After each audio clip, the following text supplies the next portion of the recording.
Here. Mr. Troy, Here. Mr. Quagliano, Here. Mr. Daly, Mrs. Maiorino. Here. Mr. Craddy. Here. Okay, we have quorum. Item is to go in closed session. I'll make a motion to go into closed session at 6:04 for the item indicated in the agenda. Is there a second? Second. Second from Mr. Gentry. Can we have roll call? Mrs. Maiorino. Yes. Mr. Craddy, Yes. Mr. Troy, Yes. Mr. Guerin, Yes. Mr. Quagliano, Yes. Mr. Gentry, Yes. Mr. Daly. Okay, we'll be in closed session. We're about the next hour. Turn over there. And it's a bright side. It's not What's even- that? Computer here reflecting off the water makes it worse. Jeez. You're trying to clean the windshield from the For me, sun.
Okay, good evening.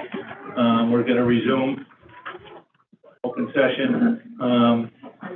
Can we have roll call to resume open session? Mr. Gentry? Here. Mr. Garin? Here. Mr. Troy? Here. Mr. Quagliano? Here. Mr. Daly? Here. Mrs. Maiorino? Here. Mr. Craddy? Here. Okay, there's a quorum. There is no action out of closed session. So item 4 is the Pledge of Allegiance. You have students from Marlowe Middle School. First thing up, bring up our Marlowe Middle School.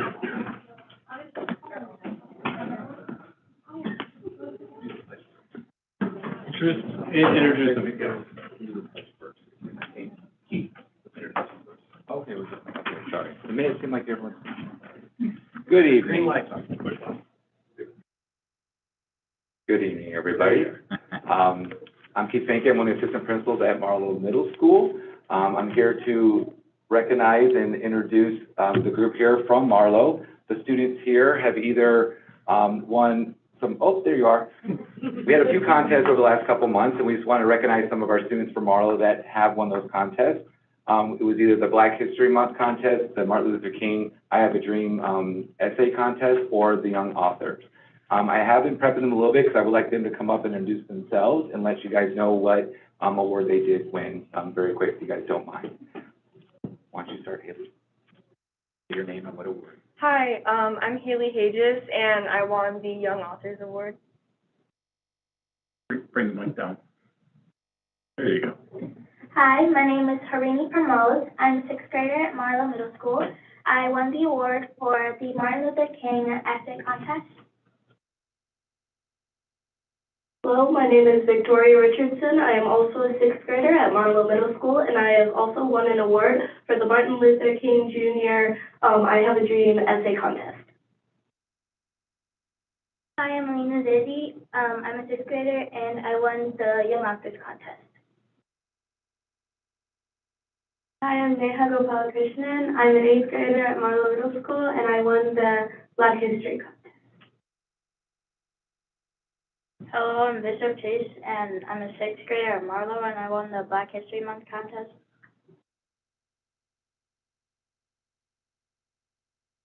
Hi, I'm Priya Chatterjee, and I'm a 7th grader in Marlowe Middle School, and I won the runner-up for Black History Month. Great. Okay, thank you very much.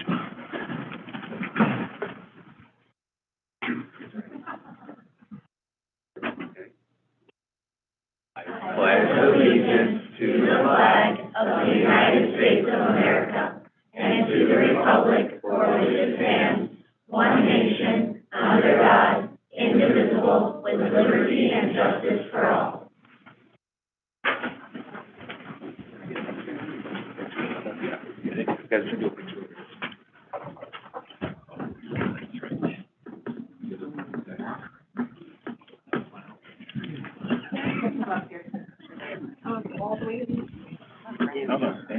You want to, can you take a step this way? You got it. Thank you.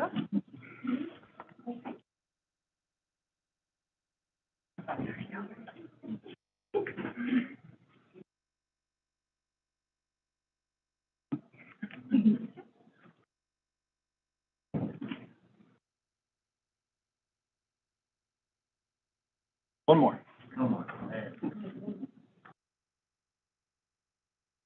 Congratulations, everybody. Great job. Great job.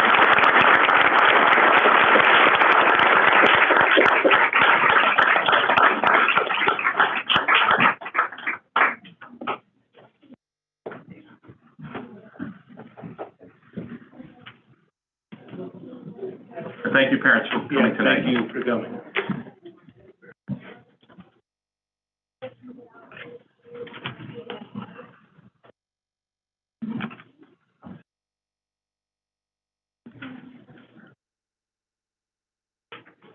Okay.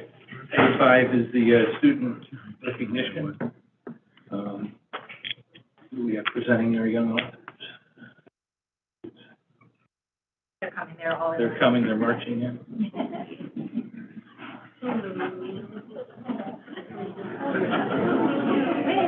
Hey,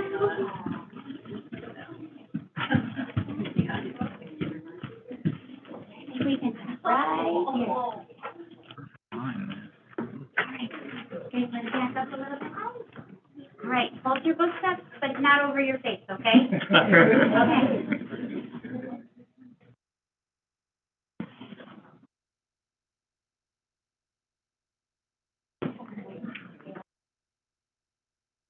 We'll have a couple different groups coming in, right? Yeah, we're gonna just do them separate. Sure. Yep. Just because it's so crowded in here.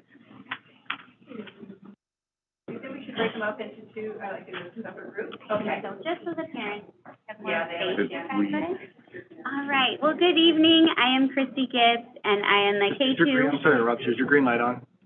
The microphone?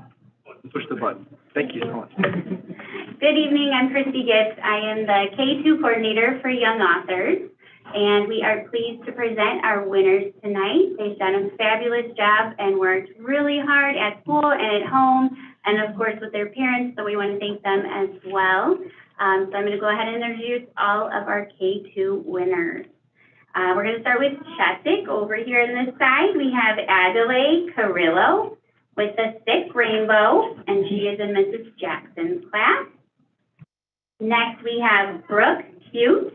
She wrote the Cheerful Cheetah from Mrs. Gustafson's class. And in second grade, we have Ariana Swab. She wrote the Ninja Bread in Miss Gushira's class. Then we're going to move on to McCaven Kindergarten. We have Valerie Alleman with A Beautiful Day at the Zoo in Mrs. Amador's class. In first grade, we have Ian Sanders.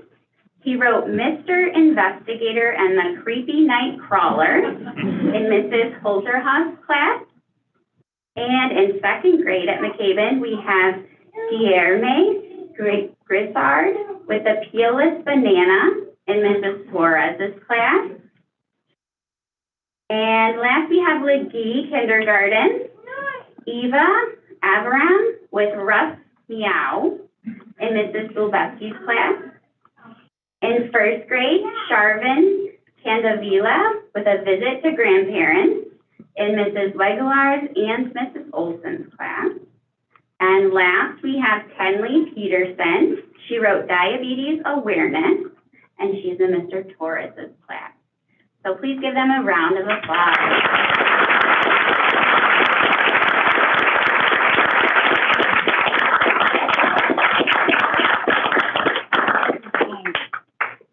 Okay, they're coming.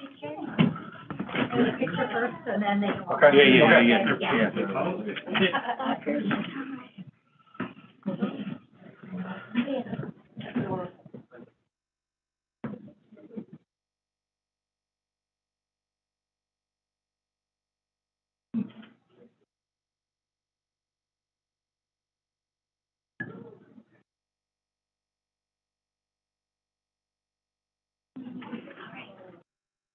Have Henley lead us up to behind the board. So you guys are all going to follow Henley. Okay, Sharvin, can you follow Henley?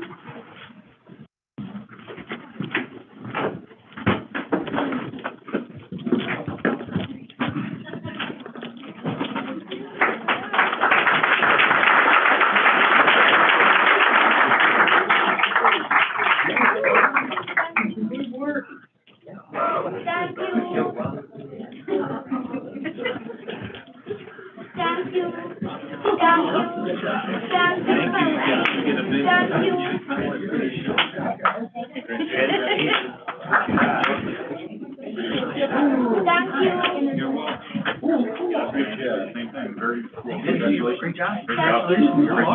Great job. Awesome.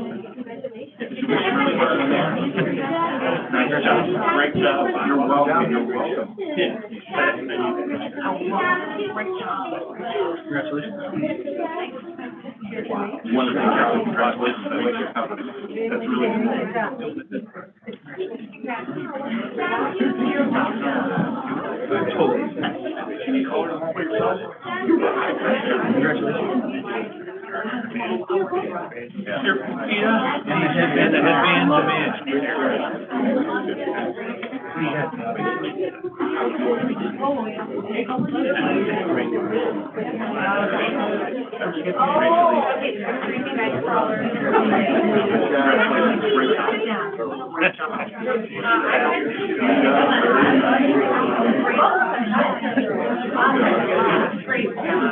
Yeah. Great job.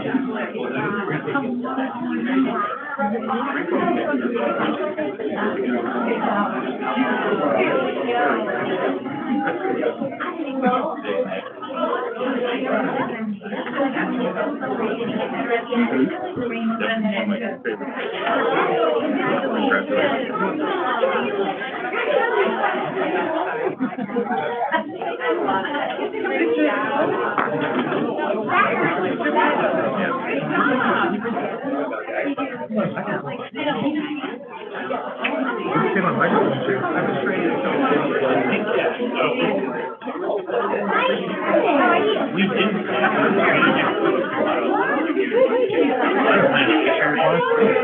And then they took one, one of them. We were joking. Well, I don't know.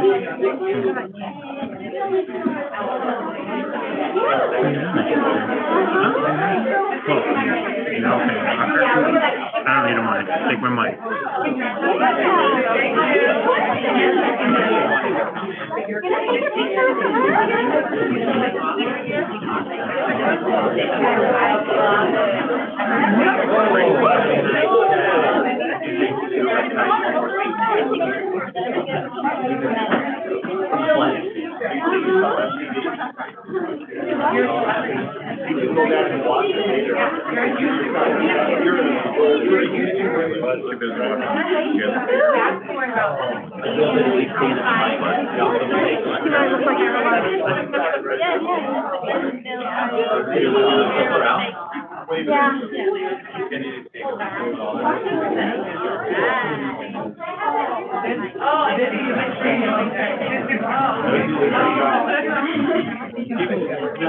Good night.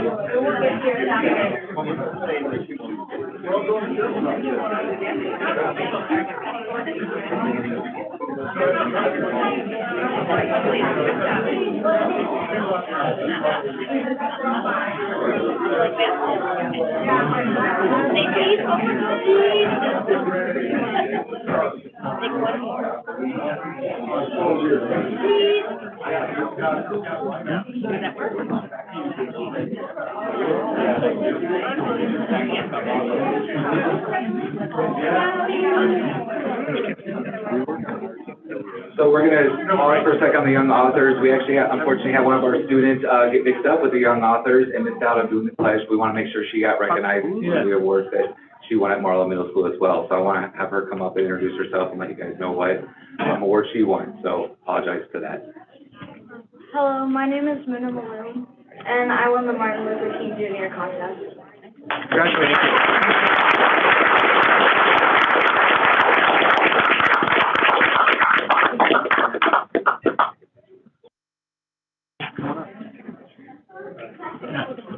Yeah.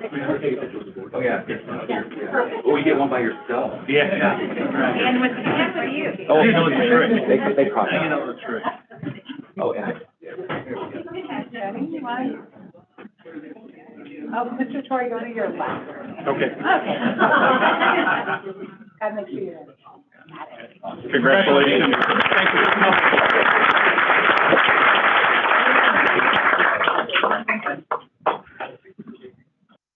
Round two. Hi, I'm Tammy Carpenter, the Middle School Young Authors Coordinator, and we're recognizing 3 outstanding middle school young authors tonight. First of all, we added a poetry section this year because we had a number of awesome poetry collections. And so we are recognizing Haley Hages from Marlowe Middle School, and her book is called Harriet, a collection of poetry. From Heinemann Middle School, our outstanding young author is Mara Mason, and her book is The Rotten Tomato. And from Marlowe again, our outstanding young author is Alina Zeddy, and her book is called A Day to Remember. Thank you. Congratulations.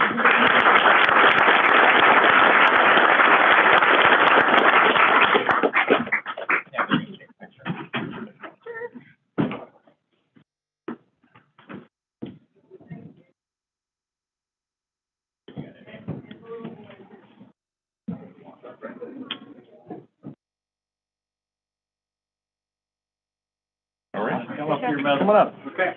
Come around by Dr. Zier and come up.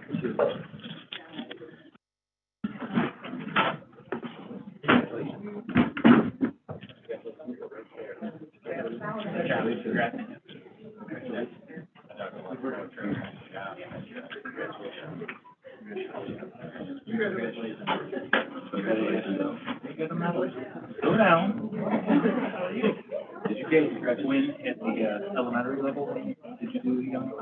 Oh, yeah. Did you? Check it out.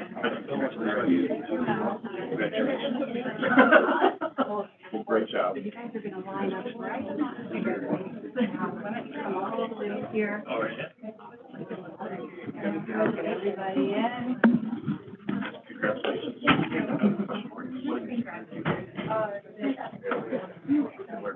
All right, guys, come on into the middle. Congratulations.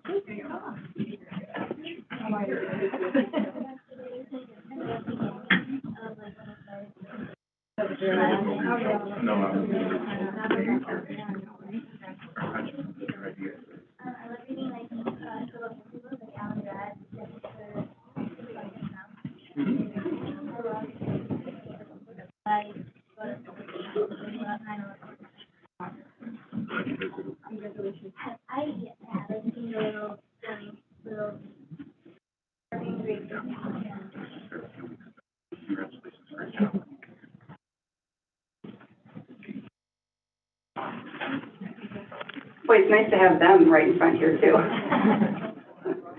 My name is Laura Brummer. I'm one of the reading teachers in the district, and I'm also the 3rd through 5th grade Young Authors Coordinator. So I'm here tonight to announce the names for 3rd through 5th, starting with Martin. All the way on the right here, Osman Uran. He wrote A Climb from Relegation, and he's from Mrs. Gross's class.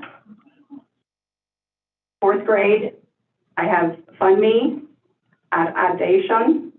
She wrote How Ami and I Saved the World from Mr. Krupp's class. Susanna Kuna wrote Where is Roxy? And she came from Mrs. Hewitt's class. From Connolly, for 3rd grade, we had Samuel Peters. He wrote Being Small from Mrs. Carmelita's class. J.D. Gallagher wrote The Lucky Arrowhead from Mrs. Hedrick's class. Marae Hannah wrote The Bear from Mrs. Giroza's class. I probably messed up her teacher's name, actually. And from Legee, Lily Landgraf wrote Zoe's Forever Home from Mrs. Van Heel's class. Leah Jarzabek wrote The Big Horse Escape, and she's from Mrs. DeBleek's class. And finally, Calix Gerard Ramos wrote Legend of Guy from Mrs. Sewell's class. Congratulations, all of you.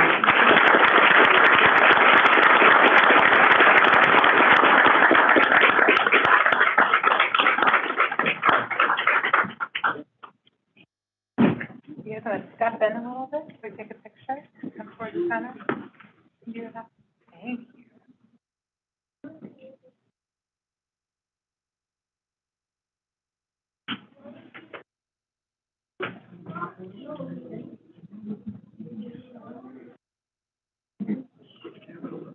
Right?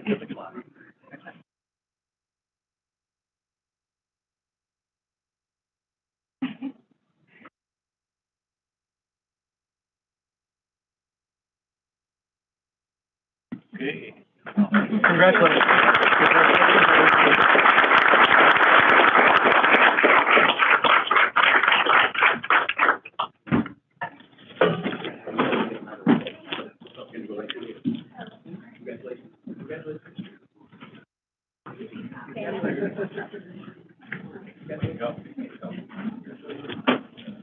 Congratulations.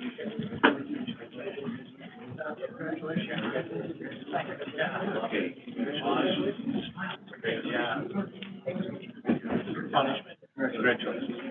Congratulations. Congratulations.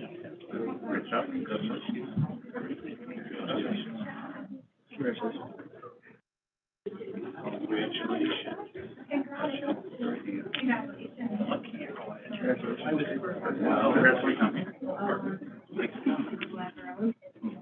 Good luck. Yeah.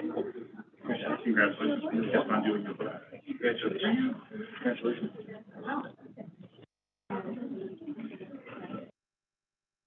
Congrats. Well done.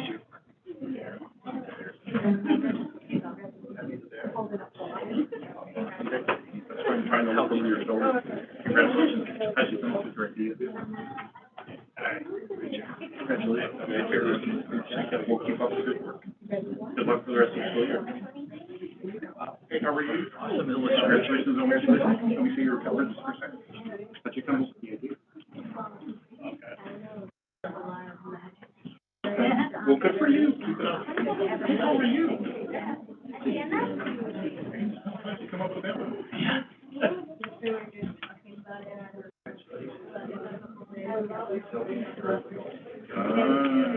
Very nice. Keep up the good work. How are you? Do you have a dog name? Congratulations. Great job.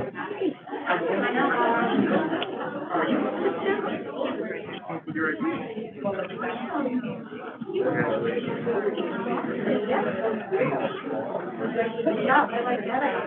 Very nice. Keep up the good work. Great job.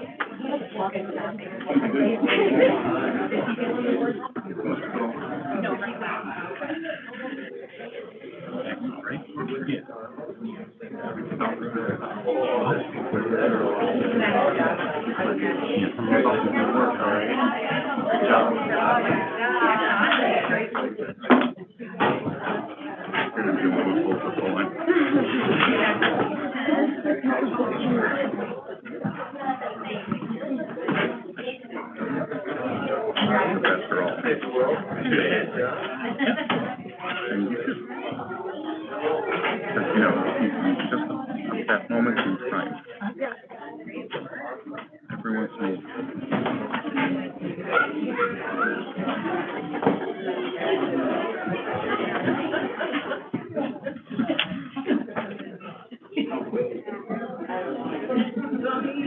If you want to hug her, hug her.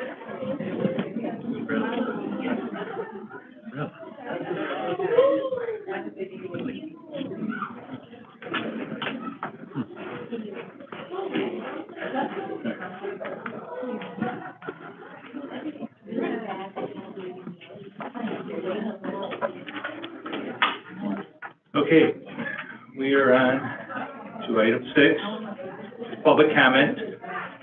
So we have a fair amount of public comment. I want to remind everybody making a public comment that they have 3 minutes to make those comments.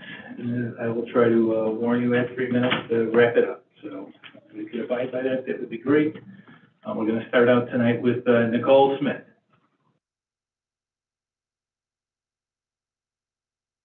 Take your time. Okay, good evening. We, the parents, are here this evening to talk about the safety concerns in Mrs. Amador's dual language kindergarten class at McCaven Elementary. To start, just to remind everybody of our student rights, they have a right to, it says in the handbook, of a climate free of violence and disruption. And students have responsibilities to respect the rights of fellow students and school staff. From the beginning of the school year, this classroom has been unsafe and not free of violence or disruption. This is a result of one child's aggressive behavior. We know that there has been more than 50 referrals with the emails that we have gathered from all the families in this class regarding this issue. Our children have been subjected to being pushed down to the ground, slapped and punched in the face, head stomped in the hallway. One girl was stabbed with a pencil in the arm, shoes taken off, thrown at children's faces, making their lips split open.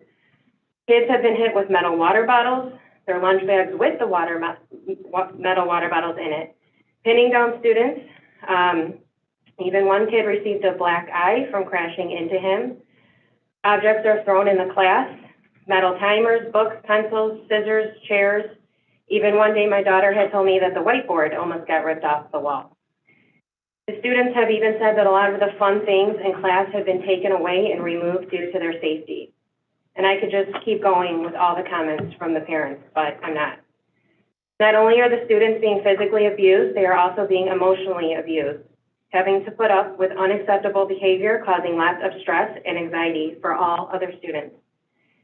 How many times has the class been evacuated into the hallway, watching and sitting there listening to the screaming of the student being restrained to calm down? What will it take to say enough is enough and give this child the help that he needs? More than 8 of us families have emailed the building administrator since October and have included the district administrator since December. It has been over 6 months. All the emails were submitted by these families to Mr. Troy. The revised safety plan that was just recently updated to us will not work. We feel like this is another excuse to get to the end of the year without helping the student or removing him from our classroom. This will not be taken as the solution anymore, and it is unacceptable. The solution to this problem should not be the new safety plan or having an aide hold the child's hand. The previous safety plan on December 5th and the aide have not worked because many students have been injured by the student, even with the aide and the safety plan in place. The students have expressed that now the student also hits the aide in class. And these incidents don't only happen in class, they happen in PE, art, music, recess, and lunch. The safety plan states that the behavior has improved, but this is not true. The behavior may be more controlled, but the aggressive behavior still remains the same. Is that my timer? Yeah, so Okay. that's okay, just Okay. wrap it up in the next few seconds. It does not matter if he displays only a small percentage of this during the day, but sometimes he has good days, because when a student is aggressive, his behavior is so extreme that it results in hurting others. Therefore, the rest of the students are in constant danger for the whole day. Thank you. Thank you, Ms. Okay. Would be, Melissa Corona.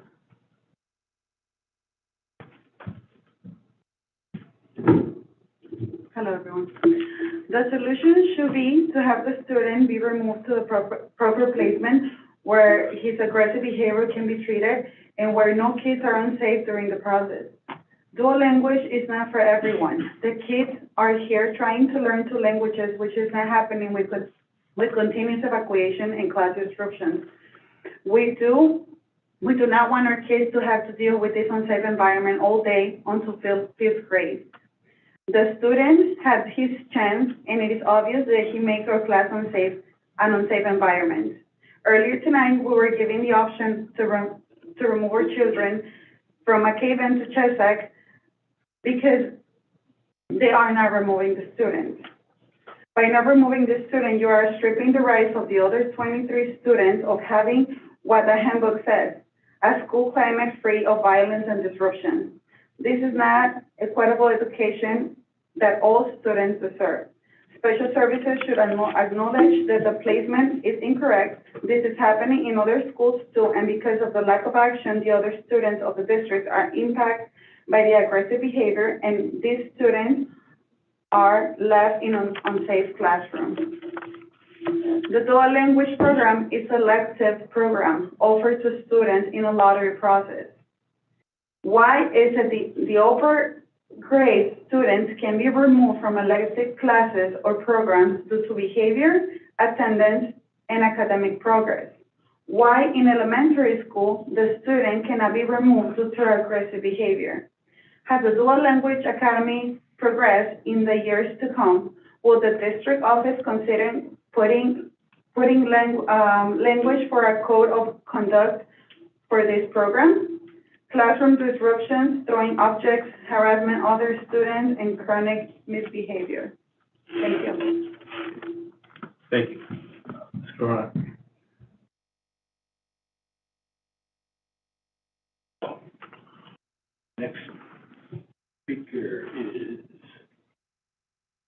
Valeria Palacios.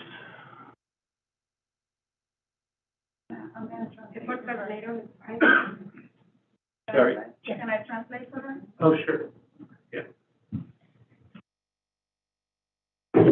Buenas tardes, mi nombre es Valeria, My name is Valeria. soy madre de Catalina. My daughter is Catalina. Mi hija es una de los primeros meses del curso. Mi hija fue víctima de My daughter was victim in this classroom of de violence 7 incidentes, from 7 incidents. de los que puedo decir que se le enterraron un lápiz en el brazo, She was stabbed with a pencil. golpes en la cabeza, They hit her head. zapatos volando por el salón de clases. All over the classroom. Catalina viene de una Catalina comes Viene familia que ha sufrido violencia doméstica. domestic violence at home. Catalina estuvo un año en terapia antes de entrar al kinder de McKeven. She was in therapy for a whole year before she started kindergarten. Todo lo que habíamos ganado en un año de terapia Everything she earned in therapy once she started kindergarten. se vino abajo en just este tiempo. collapsed.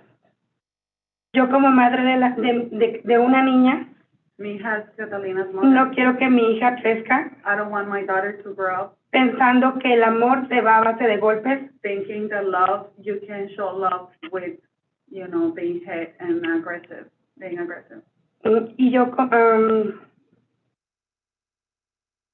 que necesita ella salir de su casa y encontrar en la escuela lo mismo. She doesn't want her daughter, because, she's not with the father. Que no lo vea anymore. como They algo decide normal, To walk away from violence. que el amor es And diferente, she doesn't want her daughter to think that, getting off from home and then going to school and suffer this aggression is normal. queremos ver niños que crezcan en un ambiente sano, All I want is kids to grow up in a healthy environment donde nuestras hijas no piensen que golpes es sinónimo de amor, where our daughters think that being aggressive is a sign of love. que un grito sea algo normal. Screaming is normal. Si no ponemos un alto ahora, If we don't make a stop. que son unos niños, Now there are kids. ¿qué vamos a ver en un futuro? What are we gonna see in the future? Me niego a que mi hija siga creciendo en un ambiente así. I refuse for my daughter to grow up in an aggressive Quiero un ambiente seguro para environment. mi hija. I want a safety environment for my daughter. Thank you. Thank you.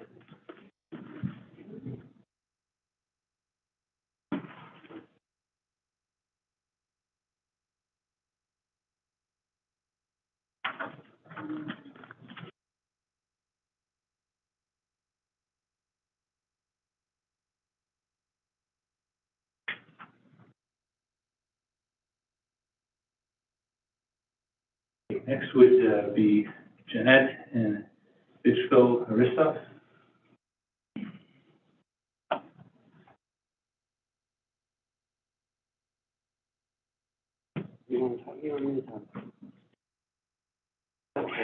Okay, so we're here today not about that situation, but about a different situation at Hyman Middle School. Our daughter has been bullied since the second day of school, to a point now where she was physically threatened that the kids were going to punch her in the face at school, and if she got on the bus. She has been pulled out of her seat on the bus, kids are sitting on the floor on the bus. She goes to school, she sits there and cries in the bathroom. She's texting me. She goes to your assistant principal, Mrs. Laporta, and Mrs. Laporta, quote, told her, well, Victoria, okay, look, I just don't know what to do. We made plans to talk with teachers or a trusted adult. I can't do anything if you go straight to your mom. I'm here always to protect my child. We've had meetings with the principal. We've had meetings with the counselors. We've had meetings about meetings. We have now gone to the police department, and we have filed a report against these two kids and the school. The officer at the school doesn't investigate anything. Your principal and your assistant principal do not investigate anything. We have emails upon emails upon email. My daughter is scared. She cries at home and she has to go to school. She's not sleeping at night. She's not eating, and I'm not putting up with it anymore. We have literally pulled her from your school. I have contacted newspapers, and if I have to, I'm gonna get billboards up that says District 158, Heidemann Middle School, Mrs. Mitchell and Mrs. Laporta sweep bullying under the rug, because that's what they do there. She's had her locker moved. She's had threats in her classroom. Your hotline does not work at all. Kids are scared to come forward. Understand that these are children. There was a student that came forward, that emailed Mrs. Laporta. Mrs. Laporta said she was going to investigate it. We never heard anything after that. The student one of the students that physically threatened my daughter denied it, and Mrs. Laporta said, okay, and let it go. This girl was literally going to punch my daughter in the face if she kept talking, quote unquote. Excuse me? She goes to ninth period class and she's asked, what is your mood? And Victoria gets up and says, my mood is blue. A girl told me that if I keep talking, she's going to punch me in the face. So I'm not going to talk anymore. The whole class heard it. The teacher heard it. Not even the teacher reported it. I don't know what more to do. So I'm going to rent billboards. I am going to put signs around the neighborhood because the school board, the schools do nothing for these kids. Nothing for these kids. They're calling kids the N-word and they're getting away with it. Kids are having food thrown at them and they're getting away with it. Now I'm heard, sorry if this offends anybody, but you have students talking about sexually assaulting new kids that come into the school. That's what's being done at Heidemann Middle School, 6th grade. Go ahead, I'm done. I want the principal and the assistant principal removed. I'm sorry, I didn't know about the 3-minute limit, but quickly let me give you a rundown. The accident, which my daughter was threatened, was on the 13th. On the 12th. That's correct. The same night, I had a copy of this email which I gave you guys that was sent to the Mr. Laporta. So, who is supposed to investigate these actions? I have copy of confirmation that she received it and she is doing investigation on that matter. What is happening? On the 13th, I'm contacting Mrs. Mitchell. I introduced that I'm her father. I'm asking for any updates. And I spoke with her on the 12th on the parking lot. Ms. Mitchell replied, Victoria reported 2 accidents that were investigated, below updates on each. The first one that was reported to take place in the classroom, staff members and multiple students were interviewed and no one collaborated, Victoria report. Yes. You have a groupie and they stick to it for each other. She was in some assignment with other students. In the incident reported to have taken place in the girls' locker room, we were able to interview the accused student yesterday, and we did not have sufficient information to continue our investigation. Really? I just gave you a copy of an email from a first student collaborated my daughter's story. It's also been videotaped and put on the internet. And then she did point out that I was supposed to give her more information. Well, after I know about this email, what you're doing about it, you already have the information, you already have the, she already gave Mr. Laporte the version of the incident. So right now, they stopped doing any investigation because they don't have any links. All right, you both exceeded the time. We want to make sure you're followed up with, okay, and who's going to follow up? Okay, Slumbard will be following up with you. Thank you for coming.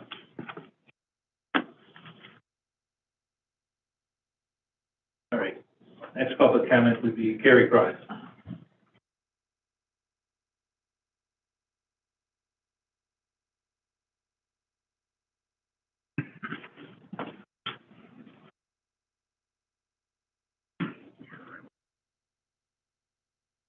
So I had a little bit of a lighter speech until I got to hear those parents.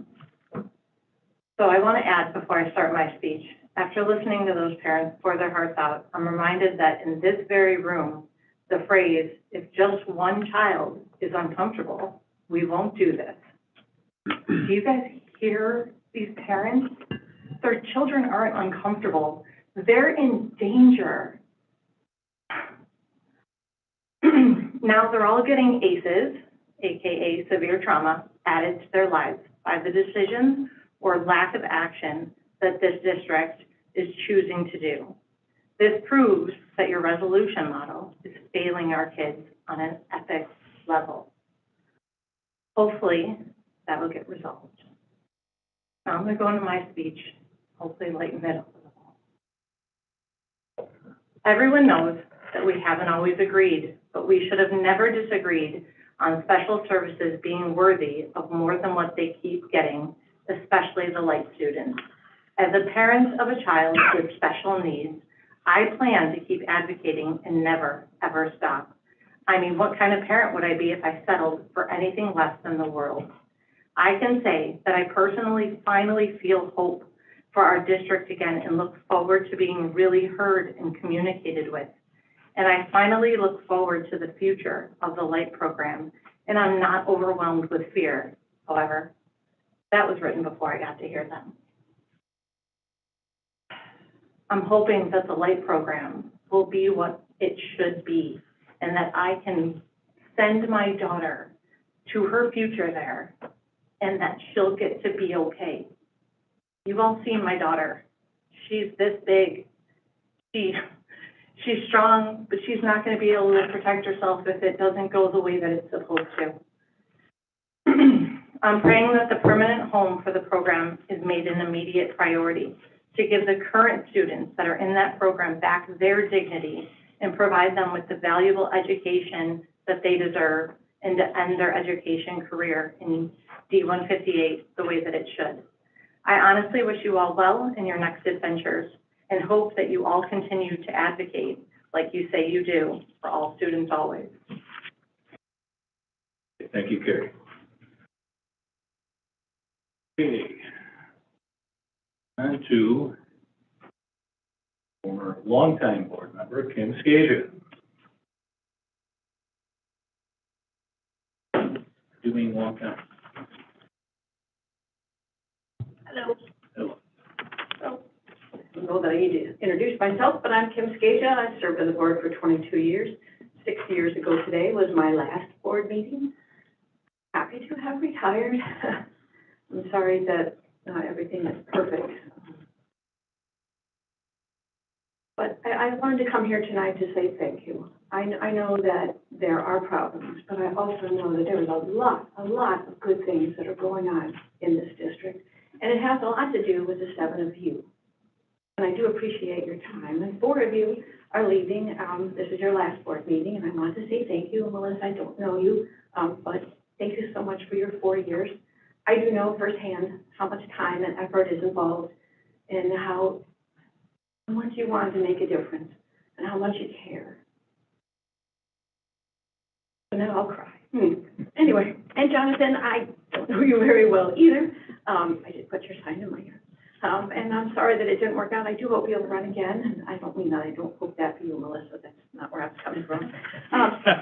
For the 4 of you who are leaving, I can say I served 5.5 years after I left with the Education Foundation. They are awesome. Sean Craddy came from there. He does it a little different than some of the others did. But this is a great group, and they really do need your help. Maybe you just want to relax and not do anything for a while, but after that, they would love to have you. I did retire. Thank you, Bill. You and I, where'd you go? There you are. You and I served together for 6 years. I know you as a dedicated man. I appreciated all the time and the effort that you put into things, and your fairness, your compassion, and your ability to listen more than most people do. And Kevin, you and I, where'd you go? Here you go. You and I worked together for 12 years on the board, plus, I don't know, 10 years before that, as we worked on community projects, getting these buildings built and staffed, and my goodness, you put in a ton of time. People will never know just how much you did. You are all strong professionals. You put many, many hours into your board duties, and the district really is better for it, and I appreciate it. There are 5 essential qualities, as I'm sure you were taught this when you first became a board member, that we want to see in our school board members. And the first one is integrity. Second is competence. Third is insight. Fourth is dedication. And fifth is effectiveness. And you have all of these qualities, and I'm grateful that you shared them with our school community. Thank you for hiring high-quality teachers and administrators. Thank you for focusing on board work and allowing those professionals you hired to do their work in a supportive atmosphere. Thank you for not interfering in their work, but staying true to your own roles. I hope and pray that will continue in the future. Thank you, Kim. Thank you very much. Next is Kevin Rewards. Mr. Rewards, how you doing, Kevin? Good, down out. Congratulations on your District 214. I'm a product of 214 education. So if I read this today, you'll understand going forward. My name is Kevin Rewards, and I have been in the district for 25 years. I've had 2 successful adult children who are products of the excellent education of District 158. As some of you prepare to leave this board, I want to thank you for your service to the community and the countless number of kids who benefited from the work you have done. I want to thank each one of you for that. I also want to extend a special thank you to Kevin Gentry, who is leaving after 16 years of service. This was 16 years of unpaid, mostly thankless work. Thank you for the giving of the thousands of hours of your time and accounting expertise to help create a school district that is truly a model, not just for Illinois, but for the nation. Many people don't remember a time in the school when District 158 were forced to attend classes in trailers, and they had to put on winter coats just to go to a nearby building to go to the bathroom. My kids experienced that time. My wife and I sure do remember that. At the time in the early 2000s, Huntley School District was the fastest growing school district in the nation. There simply was not enough room to house all the kids and the students who were enrolling in school as the population exploded. Kevin and his wife, Michelle, had a young daughter at the time, and they wanted a better situation for her. Thus, Kevin and Michelle joined a large group of parents who also wanted a better education for their children, and that group together engaged in a community outreach campaign and convinced the voters in the area to invest in their school district. This group campaigned for multiple successful referendums that provided for construction and staffing of Cheswick, Connolly, Heineman, McCabe, Martin, Marlowe, and the building that we're in here today. None of those buildings were here at that time. We were only in what is now the Park District building. Mr. Gentry, Kevin, you have been instrumental in diffusing a difficult situation when a small group of people that decided to go against the best district of the kids, that you and Mr. Quagliano stood up, got on the board, fixed the school district financing, and separated financial fact from fiction, and ultimately these disruptionists were voted off the board. I want to thank you guys for the time you went down to Springfield to literally change the way Springfield funded our district. People don't know what you guys have done for this district. You do not get the recognition you board members deserve. Kevin, you will never know how many kids you have changed for the better because of your volunteer work on this board.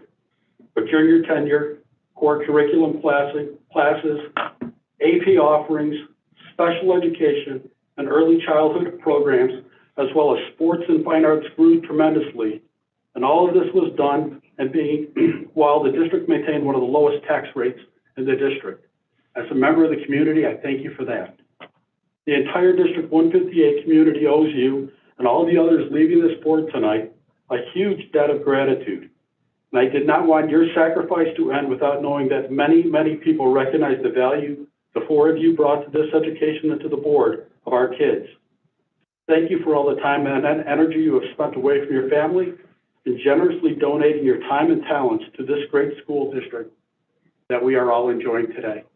I'm sorry for what I heard here earlier, but I will tell you, you guys have done an excellent job.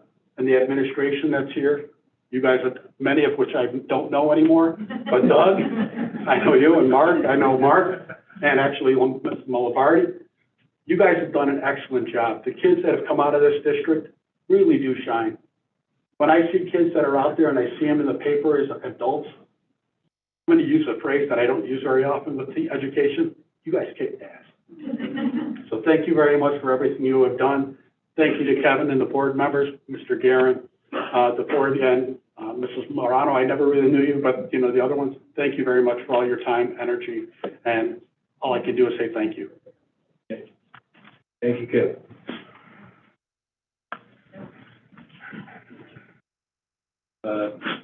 Another special guest, Mr. Dr. John Berkey is here.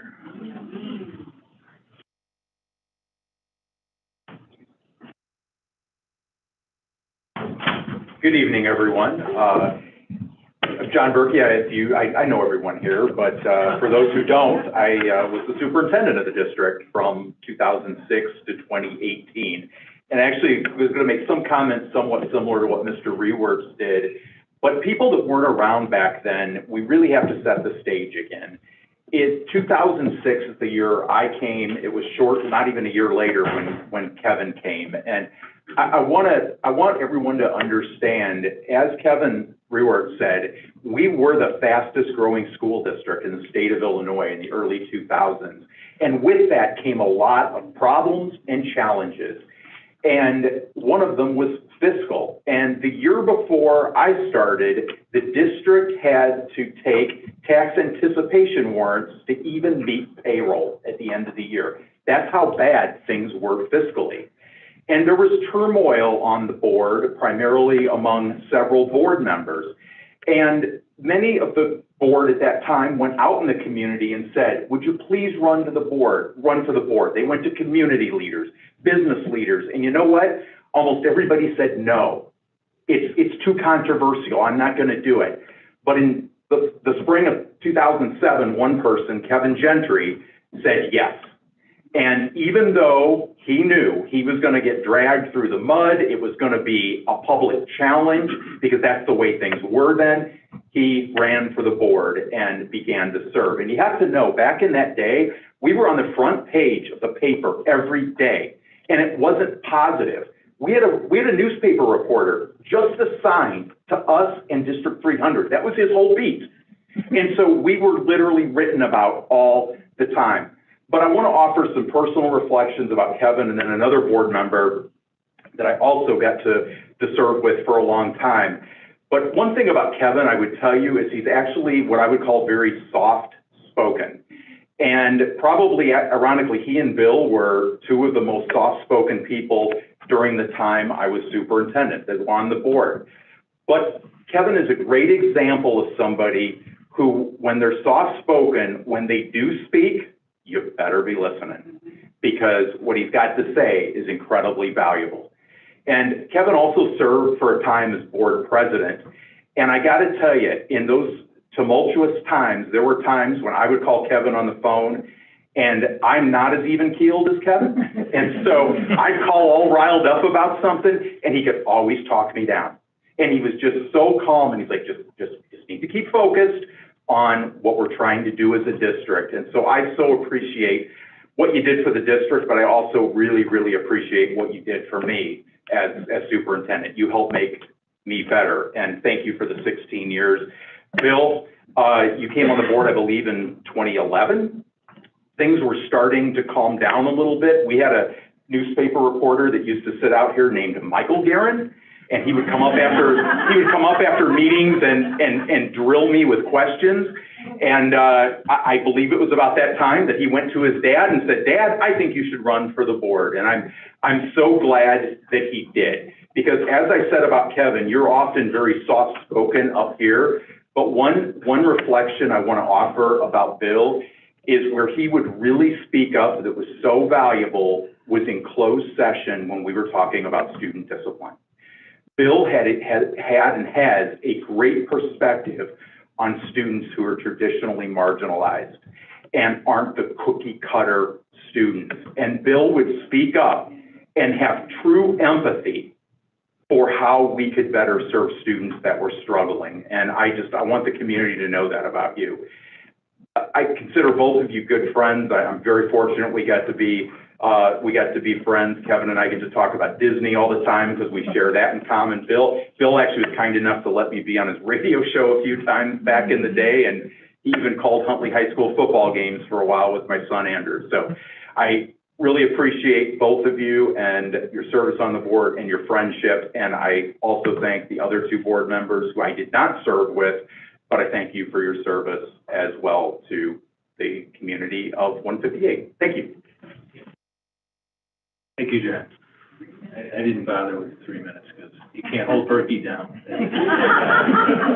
Fact of life that I accept. Okay, we'll move on to Don Drizel.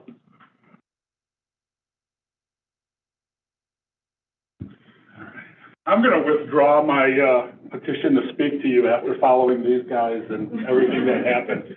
I've got nothing. Actually, I'm going to be here to thank Jonathan for his service. You guys got all the recognition already. You served a long time. Nobody's thanking Jonathan. So Jonathan, I don't know you, but thank you very much for serving. Stepping in when nobody wanted to. You've done a great job, and thank you very much. I really appreciate your service. As a board member in the past, having worked with Dr. Berkey, having brought Dr. Rowe on board, and thank you, Dr. Rowe. Good luck in your future endeavors. All I can say is I'm a humble member of this community. I consider you the most respectable people I know in this community that put forth a huge effort every day, not just the 2 days that you show up on the dais each month, but every day. This role means a lot to you, and it means a lot to our community. And I want to thank all of you. Melissa, we've been friends going back a long time. I don't want to spend any more time with your husband. He gets me in trouble. Kevin, you know, our daughters grew up together. You know, they're taking the world by storm as a result of this district, as a result of you and Michelle, and just the way you go about doing things in this community and the way you go about doing things as a parent. I have the utmost respect for you, and I thank you for your friendship. Bill, we did football games together. We did radio shows together. We still are combatants on sports topics. You like the bad team, I like the good team. But you know what? There's something to be said about that. And, you know, I don't want to make light of what was said earlier, because that was very serious and very important. And I think we can't lose sight of the fact that, you know, all students are important here. But even the best systems, even the best teams have some warts. And it's because of everybody on this board and everybody on the administration, you keep those warts to a minimum. And I really hope, moving forward, that the new board members keep that in mind. The warts don't define the school board, the warts don't define the school district, and the warts don't define our community. Because of the efforts of you guys, we have a very respectable community, and I hope that stays the same. So thank you, Bill. Thank you, Kevin. Thank you, Jonathan. Thank you, Melissa. And the guys that are remaining on the board, thank you. It's your continued service that are going to keep our district moving forward. It was the people that went through the hard times, the Johns, the Mike Scallas, the Kim Skages, because of their commitment. Even Kevin, that consistency across time is what makes it important. And yeah, we'll throw in Kevin too. Yeah, we'll throw in Kevin. I could throw in Tony too, but he's not leaving, so I don't have to eulogize him. So thank you very much for your service, and good luck in the future. Thank you very much. Thank you, Don. Thank you. And last but not least, Mr. Michael Fleck. He is back there. He is hiding. Yeah. Oh, did you shrink back there? Yeah. It's funny you should mention that, Tony, because I actually wanted a signed autograph short guy. We actually asked him already. No, thank you for letting me speak. I feel like the guy who forgot the assignment was due today after these speeches, so I'll try and add something new to the mix here. But I am here to thank you guys for your service. Thank you for being my friend. Thank you for the debates we've had over the years. Sometimes the community thinks the board speaks as one, and eventually they do, but how they get there is what this is all about. I've learned so much from all of you that I've served with about different approaches to the problems, different points of view. It's a large district, and with a large district and with all the things that are happening in public education, it's a challenge. It's always been a challenge, but you guys have risen up to it, and thank you for your service. And thanks for letting a guy who lives closer to Iowa now than to Indiana speak tonight. And I do want to talk, I know that one of the parents is still here. I want to assure you that these issues arise, and I'm glad that you have the right to publicly speak about this. It's important to get that word out because these people care. They are passionate about it. Their heart bleeds for children that are struggling, and I know that they will address this issue. But that's not why I'm here. I just want to say thank you. Dr. Rowe, thank you for all your time, and for the people that are sitting back there that I served with, thank you as well. I wish you all the best, and I appreciate it. Thank you, Mike.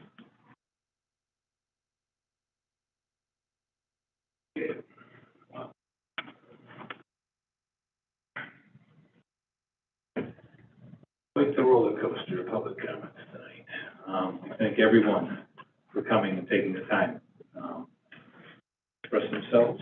We'll move on to revision and adoption of the agenda.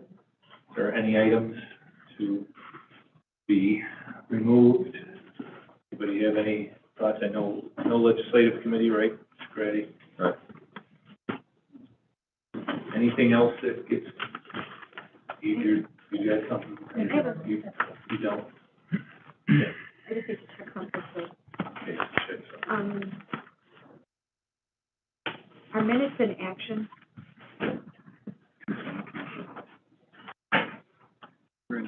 During consent. First thing, First item, okay. I noticed the discrepancy in the budget that you do. You want to remove? I want to pull it to, the minutes. Okay. Sorry. I noticed something and That's fine, it's clear, okay. So, and Jessica, you did say you, go ahead and take it. take it off? Okay, all right, so, make a motion to approve the agenda with the following revisions. We'll remove item number 9, Associate Superintendent's report. We'll push item 14.11, the minutes, to an action item at the end, and then removal of the item 13, which is the legislation committee. That's my motion. Do I have a second? Second. Second from Mr. Maiorino. Roll call to approve the agenda.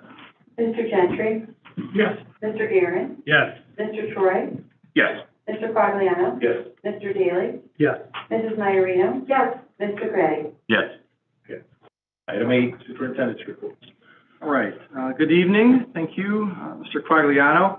I have a handful of things to go through tonight. I want to start with something that just hit the news wire today. And I'm glad that a number of our former board members are here this evening because many of you played a role in the early days of casting this vision. Early last month, our school district was recognized as a Green Ribbon Award recipient, something that we elected to apply for because, as Mr. Altmeyer says, I think 3 or 4 times a week, we are the greenest school district in the state of Illinois. And I think, and we were testing ourselves to 3. Well, there's only 2 that got recognized. We're 1 of 2 in the state. Correct. The other one was very small. Yeah, but we're green. Yeah, I understand.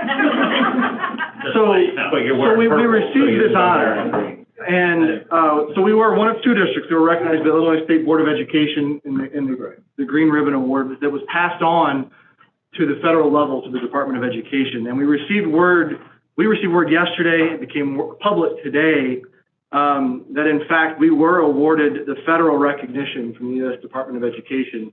And Huntley 158 has been invited to the White House for a celebration on August the 8th with Secretary Cardona.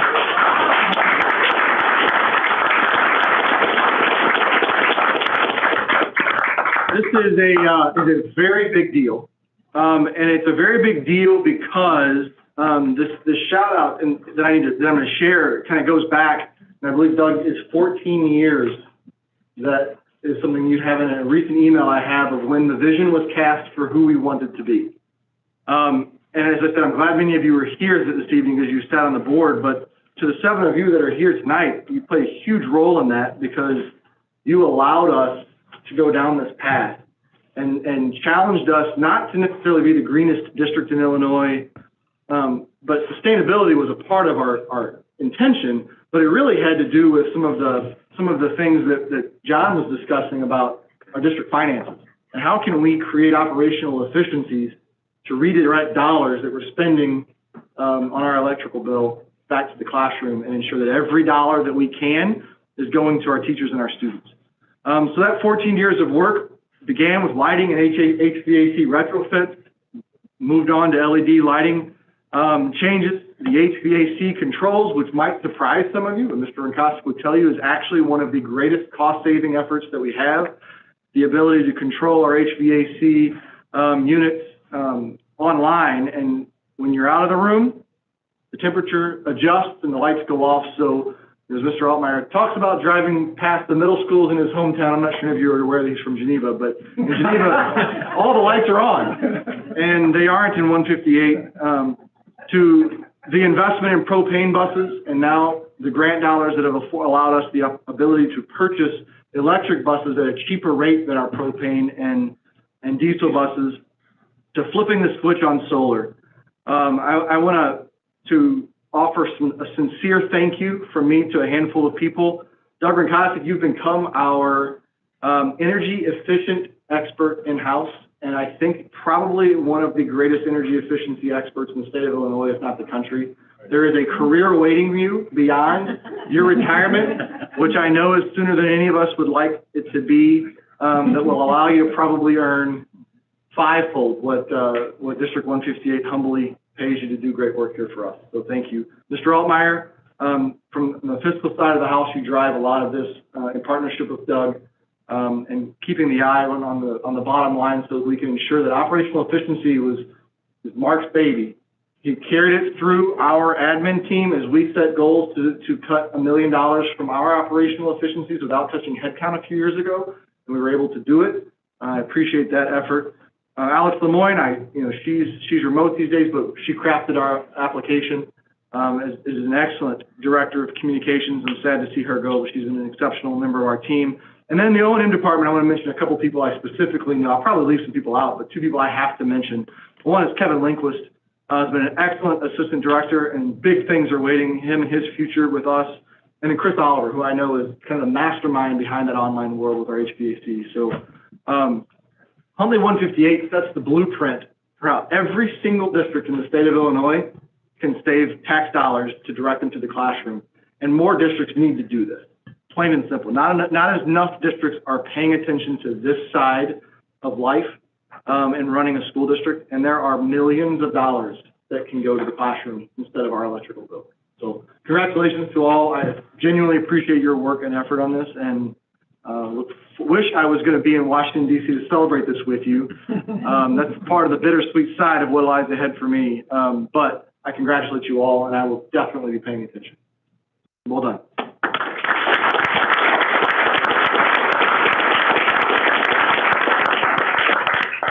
All right, and this evening is there are some other celebrations that we are going to make, and they are also bittersweet because I've really enjoyed working with all of you, and the 4 of you that your time on the board is coming to an end. I wanted to say some thank yous. So to each of you, I'm going to present just a token of our appreciation to Jonathan Daly, short, school board term, but one where you made actually really a big impact. So thank you to your service, to the students, staff, and community of Huntley 158.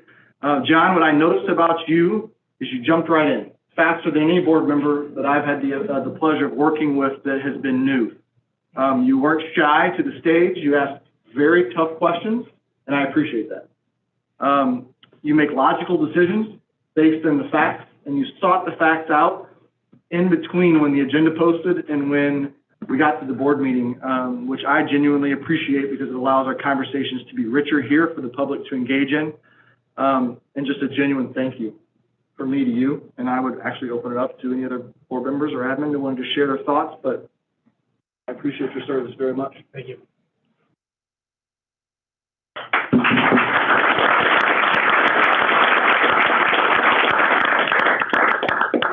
Just real quickly, I'll echo it, not having known you from Adam or anybody. Neither did I. Nothing, no offense to Adam Zure, but having you interviewed and 5 excellent candidates who really stood out amongst the group, and I after our first conversation, after we had decided on you, I knew, geez, that really was the right decision. Really just incredibly impressed with your depth of knowledge and your thirst for the right answer. I think you're exactly what a board member needs to be for this or any other school district, and I would strongly encourage you to continue to seek this position if you so desire, because I think you have excellent character and excellent knowledge, and you base your decisions on facts. You just don't rely necessarily on the facts that get laid before you. You independently go and verify, and those are all characteristics of some of us going back into the day that we had to do a long time ago, and it's very valuable to have a board member who's willing to do that. So I'm very honored, privileged to have served with you for these few months. Yeah, and just to say, basically ditto to all that, but I think the 2 words that come to my mind when you're starting were energy and passion. And just to break things down analytically, thoughtfully, again, I felt challenged in a good way from how you came on, and maybe being around long, I take some things for granted, and definitely appreciated the challenge. Thank you.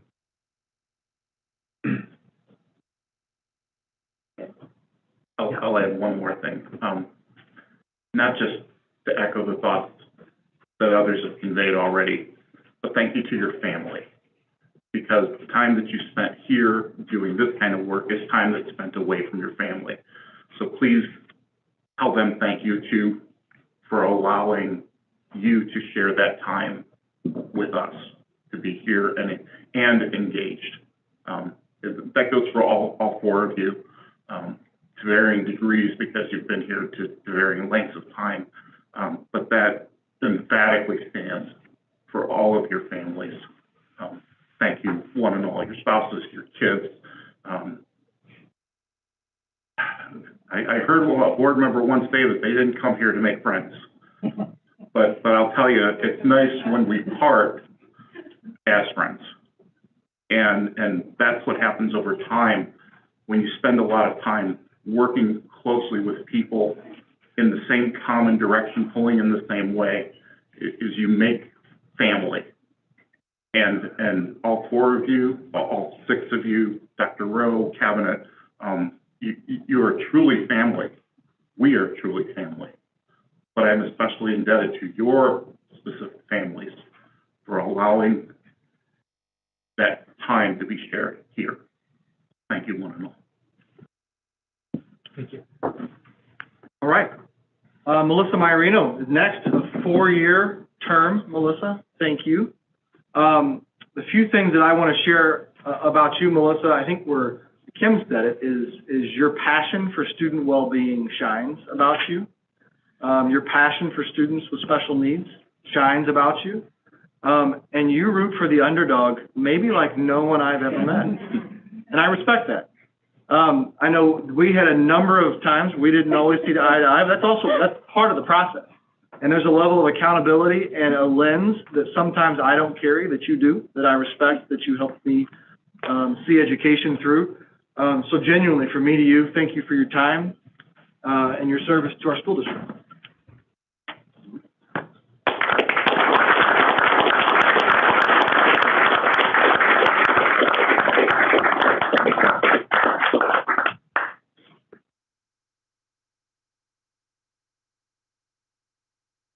It's yeah, rare to see, and then, first of all, it was good having having a woman besides Leslie on the board. I so wish you were here. I'm sure Cheryl could. It's good. It's a male-dominated board, always is needed, a female, voice and opinion.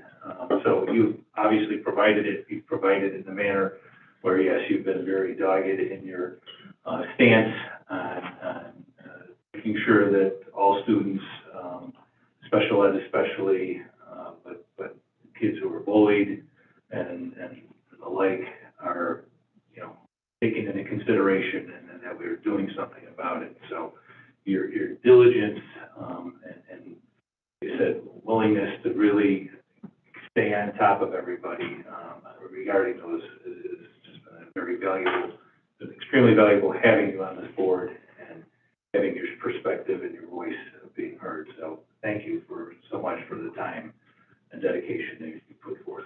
Appreciate it very much.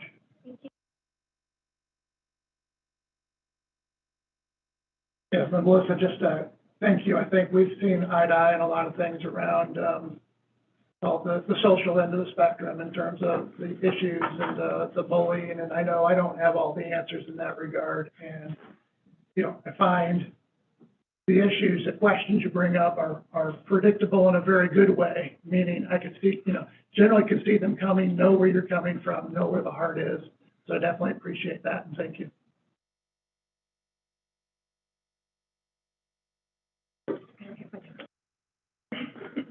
All right.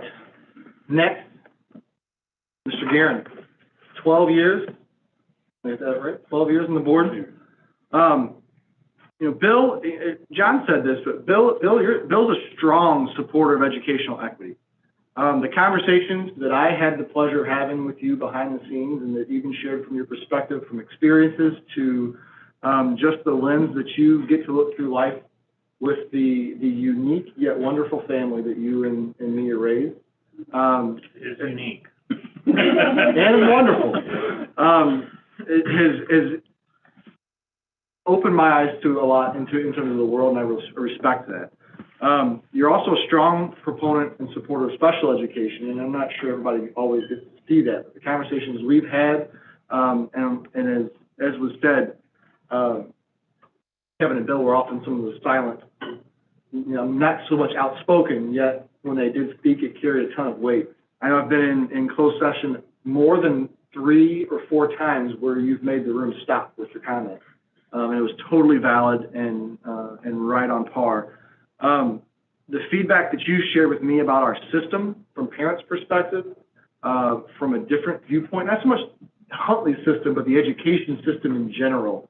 I know not only the conversations that you had with me, but the conversations that's turned into with people on our administrative team to look at things a little bit differently, has helped a lot of really great educators grow to be even better. You are a tremendous supporter of Huntley 158. And personally, you've been a tremendous supporter of me. And I can't thank you enough for that. So thank you for all of your time and leadership on this board. I greatly, greatly appreciate it.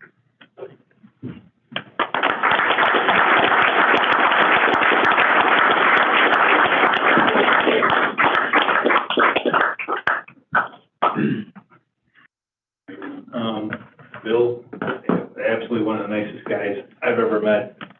I always enjoy engaging Bill in any type of discussion, especially sports.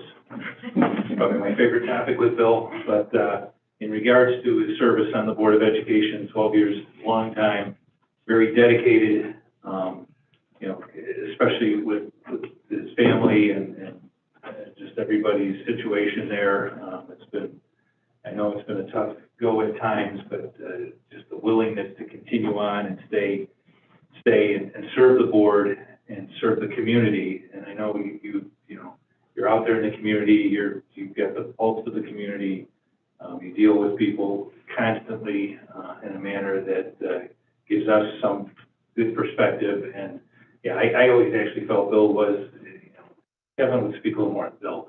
Bill, when he, to me, it's when Bill spoke, you really needed to listen, because he, like he said, he has stopped the room a couple of times with things he said, and he's turned things around in a manner that's been extremely eye-opening and thought-provoking, and really, at the end of the day, serving on a board like this, being somebody who does provoke thought and conversation and discussion promotes for a better school district, and you've done a great job just making sure the school district continued on that track of trying to maintain and get to an excellent,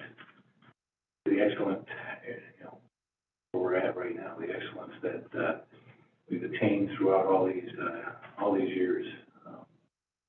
So it's a long run, Bill, and appreciate it, the time and dedication so much. So thank you. Well, I think I am the quieter one, because I think, I wish I had your talent for, engaging people, talking with people, getting thoughts out, sharing your creativity and your passion. I know I always went to you and appreciated your insight on the stickiest of issues. Probably the last, few years we've been having, have had significant challenges, significant issues that came about in the community and otherwise, and getting your perspective on that in a very open, honest way is very valuable to me. And I do consider you a great friend. Thank you.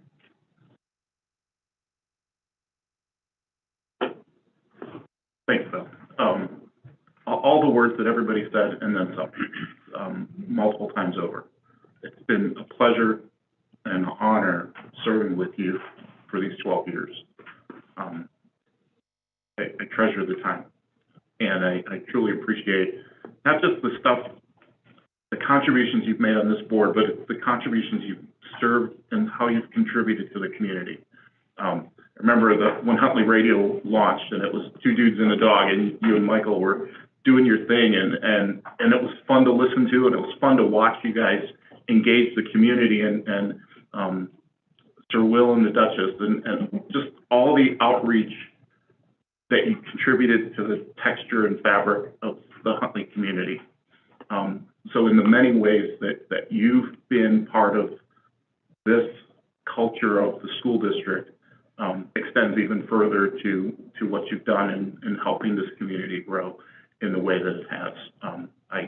I truly appreciate the time we've spent together, and I appreciate your insights always. Thank you.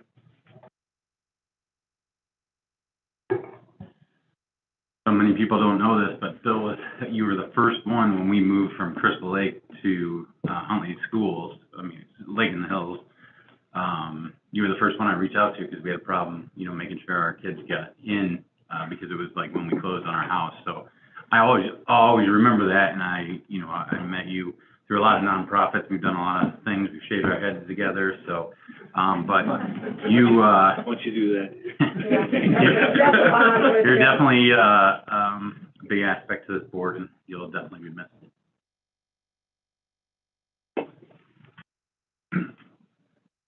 All right, and our final stop, the longest tenure, Mr. Gentry, 16 years. Kevin, I've told you this before. You are perhaps the most entertaining decision maker I have ever worked with. And I say entertaining because the process in which you go to make a decision is like you carry a machete to go there, because it's just a path that no one pays. But to be flanked on two sides with some of the best decision makers I've ever had the pleasure of working with, and to have you approach things so very differently, you usually arrive at the same place, but the paths that you take to get there could not be more different. But I say that because we're better for it. And to watch you take your decision-making process is something, especially through COVID, that is probably the area that I grew as a leader the most, was emotionless decisions in the most emotional time, and you're an expert at it. And I really respect that about you. Your strong financial understanding of school finance has been something that has, as was shared already, helped the district out of deep trouble. And I don't remember if it was Don or if it was John that said it, but we were on the front page of the newspaper every day. I was working in McHenry West, and I remember I had first period off, and I was living here. We didn't have kids yet, so I wasn't super engaged with the schools, but I was reading the newspaper first period every day, and there was something. This is where I live. What the heck's going on? And then I got to know about it. I'm so grateful to have been a part of the journey too with you. You are the question master. I think I told you this a few years ago. I set the challenge for myself. Anytime I prepare for a board meeting, I'm going to prepare for the question that Kevin's going to ask that nobody knows is coming. And I even say in cabinet sometimes, guys, Kevin's going to have a question on this. I don't know where it's coming from yet, but prepare yourself for it so that we're ready, because I never wanted to let you down in being able to answer that. So I've learned a great deal from you about leadership and guiding the district through COVID and that decision-making process. I'm grateful, so grateful to have had the pleasure of working with you. I consider all of you my friends, and I'm really appreciative of that time. But thank you. Thank you. You've made a tremendous impact on not only this district, but our community. And we're forever indebted to the time that you gave us. Thank you. Thank you.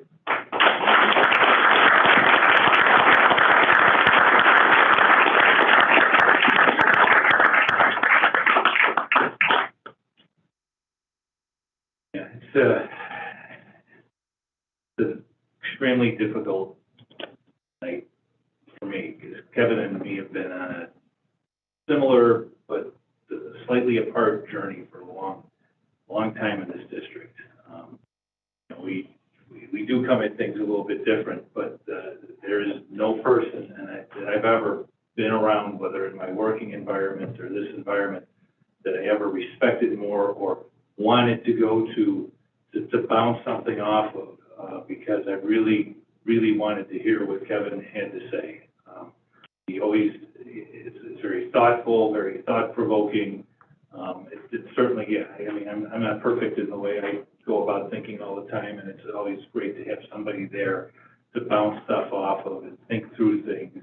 And Kevin's always been that person, and it's hard. I think I finally gave up my financial advisory committee books that were this thick from back in the early 2000s that we, was a committee that Kevin and myself and others helped form when the district was in its infancy in regards to not being in a good position financially and trying to lend our personal expertises to it. And, it was a coming of age for this district, and ultimately for having, people like Mark Altmeyer in here to help us out financially and get us on a path that really put this district in a solid position. Dr. Berkey referenced, yes, we were borrowing money just to make payroll later in our fiscal years every year for a number of years. And yes, we had a group of people, many of them that were sitting in this audience, who devoted a large amount of time that Kevin and his wife Michelle were part of, that made sure that these schools did get built, and that we had teachers to teach in these buildings. And those are two separate referendums, and they took monumental efforts to undertake. And people here in the audience and Kevin and your wife Michelle were hugely instrumental in getting that accomplished. And that's just there's people in this district now that have no concept of it, and they never will, and they'll never appreciate or understand what it took to get us in the position that we're currently at, and then build the foundation for what's transpired over the last 16 plus years that we've been on, to create the types of programs that our students have available. I know Mr. Reworth's talking about his kids and what they've done and gone on in the school, and I know there's several others here, going on with advanced placement and just moving on with classes like that allow them to go explore opportunities. And I think all of you, I mean, I'll blend this into not just Kevin, but all of you have been dedicated to making this district a better place for the community's children. I mean, your children, my children graduated several years ago. We've stayed on the board because this stuff matters. It's important to us that the legacy of this district continues on and moves forward on a trajectory that continues to compete with more traditional higher end districts that are to the east of us. I mean, it's been I think all of our dreams when we came out here is the Great Wagon Train of 1998, when half this district decided to move from the Arlington Heights Palatine area and all come out to the area you're going to go, Superintendent. And that's where everybody came from and moved out here at that time frame. So that's been what we've been working with, and the dedication and the effort that's been put forth over these years is just, I mean, it's just monumental. But all of you, and then specifically, personally, Kevin, has really made such a huge difference to this district and this community, and I hope everyone appreciates the effort and the sacrifice that's been made on all of our behalfs by him and his family. Thank you very much. Thank you.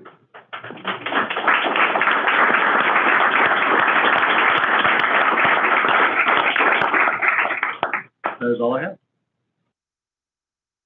Well, I would like to cover a few things. You can cover. Spend the next 30, 40 minutes covering a couple topics I wanted to bring up.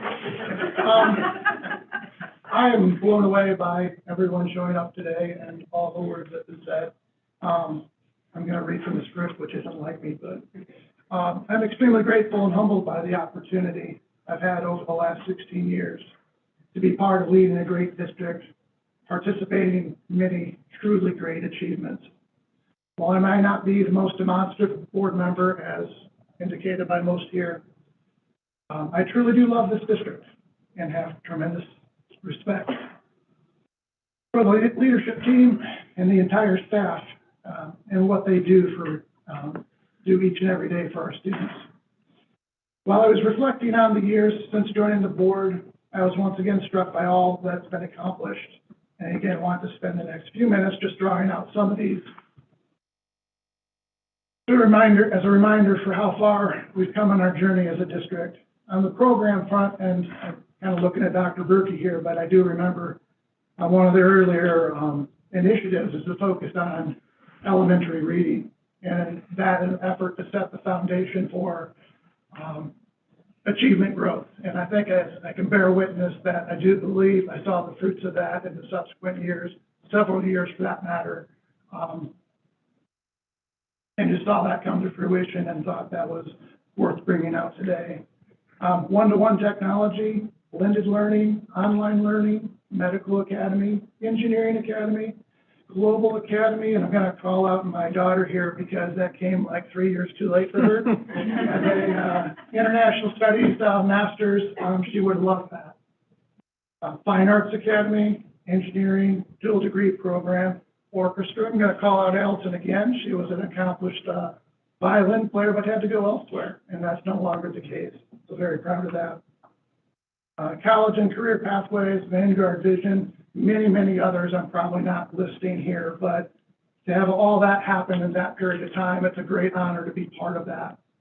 And you think more on the facilities front, high school additions, football stadium renovations, the field house being created, baseball, softball fields being updated, the black box theater, performing arts upgrades, all fantastic things for students, giving them opportunities that they just don't get elsewhere. Very proud of being part of all that.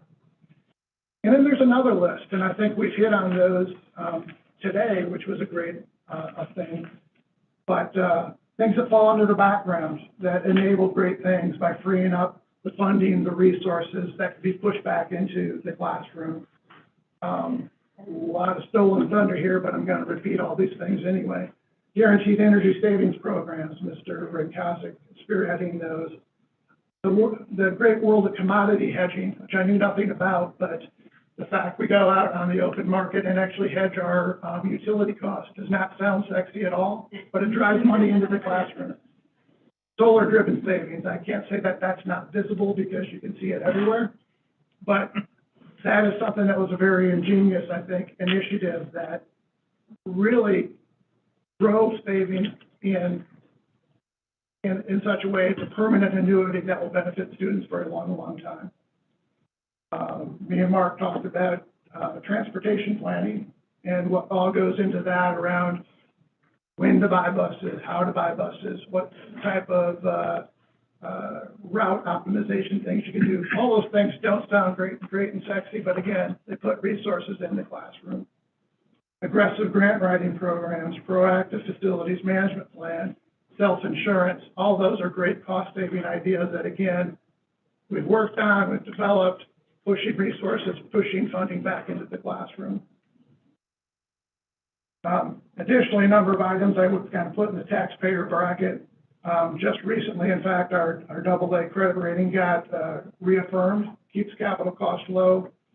Debt restructuring, which we spent a ton of time on in the last several years, really averting what would otherwise be a tax disaster. And again, that goes unseen, but I'm happy that that was unseen and unthought of because it took. Sort of it wouldn't happen. Right. And then tax abatement strategies. You know, the Marlowe edition as an example, funded entirely by impact fees, avoiding any type of tax impact. So all those things go in to, you know, just great things that have happened in the last several years. And while it's important to understand and appreciate past accomplishments, the more compelling question for today is, where do we go from here? My thoughts did harken back to the district phrase, and maybe I'm a little biased towards this motto, but inspire, challenge, and empower. While there are many things that determine success, whether it be grades, test scores, college achievements, championships, etc., success is ultimately determined at the individual child level. And I know we heard a lot of challenges today for individual children, their situations. You know, hopefully there's a solution that will work as on the near horizon, and that is important to us. So we have to ask, what can we do? What can we do to inspire a child to believe in what is possible and how far they can go and what they can achieve? What can we do to challenge them along the way to focus on their goals and to put in the work? And finally, what can we do to empower them by providing an environment where they can thrive and provide the tools needed for success? It is the empower phase that I believe is the primary focus of the board and administration. In the broader text of all students always, this concept of success at the individual student level compels a strategy of personalization and educating. Our portfolio of programs and tools have positioned our district well for this challenge. Going forward, I would encourage the future boards to continue to prioritize innovation, as this has proven to enhance our ability to address individual needs for a far greater number of students. Just as important, we need to continue to grow our focus on creating a truly inclusive environment where the individual is valued, and a drive for a culture of accountability for each student to help look out for each other and have the backs of those around them. In a jaded world, we need to seek to make our district better than the world around us. On a personal note, I want to express a very deep, heartfelt thank you to my fellow board members, past and present, real that you're all out here tonight, who have worked selflessly, tirelessly worked to help make our district into a very special district. I also want to express thanks to the administration and leadership team, past and present, that has provided true inspiration and for teaching me what is possible in education. I want to provide a shout out to the best team for compelling my candidacy way back in the day. This team was a passionate and driven group that helped drive the ultimate construction of all the great facilities that we still enjoy today, providing an enduring legacy for excellence in this district.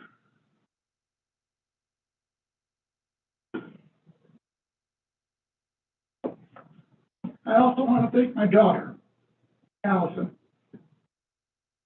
for always providing a reason to make all this worth it. As an alum of Legee, Conley, Heinemann, and HHS, she taught me why all this matters.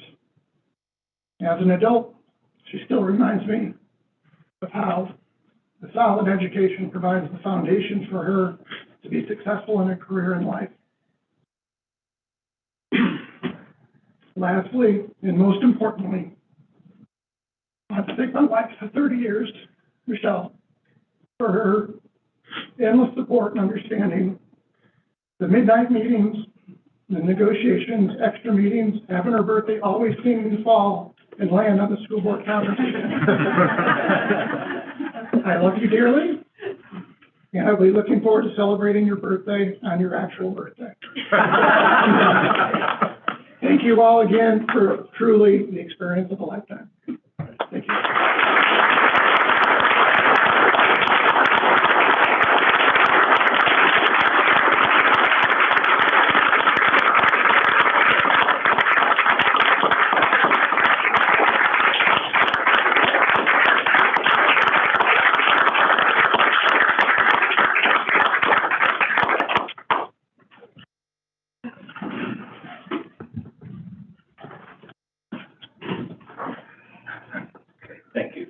Thank you for taking us all down, Kevin. You've provided so much heart and soul in this district. It is amazing time spent on this board. All right, we're gonna need to get this meeting moving along so we can get to the after meeting. All right. No fire. So we'll see if we can get this moving along. Okay, with that said, that was just the superintendent's report, right? That was just the superintendent. We have a little business we still have to conduct. Okay, well, everybody be a little more concise in their thoughts. Jeff said over here, happy she said I don't have a report She doesn't have a report, so we're gonna, we'll move on to item 10, which is, Chief Financial Officer, Treasurer, Mr. Altmeyer with their standard report. Quick update. Quick hit here.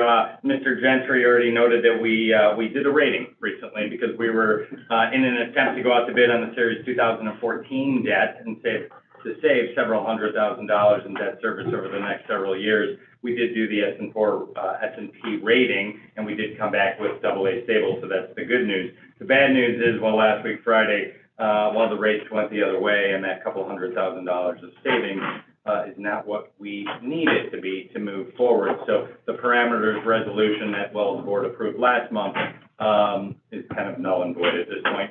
And so moving forward, we are still looking for, move forward with that opportunity. So next month, we will be having the new board approve a parameters resolution so that we can continue to move forward and hopefully use this Standard & Poor's rating because it's good for about 90 days. So if the rates turn at a moment's notice, we will be getting together and refunding the 2014 debt. And that is the only update I have. Yeah. Quick as I can go. No, yeah, this would be as quick as you Pretty good can for go. you. Yeah, not bad. Well, I did have a whole page to thank the board, but Kevin Gentry, literally, if you look at the bullet point that he went through, it's my bullet point list. I think he stole my list. But truly, really, there's many administrators here that would have been here as long as we have because of the board that we have and the past superintendents that we have. This board has been so inspirational to do so many different things. I've been here that long. I think Mr. Nkosik has been here this long. We have people who have been here as long as many of you because of you. So you're not only great leaders, you really, truly have become part of the family, and you've also become truly great friends. So, not bad. Thank you. We know this. Well done.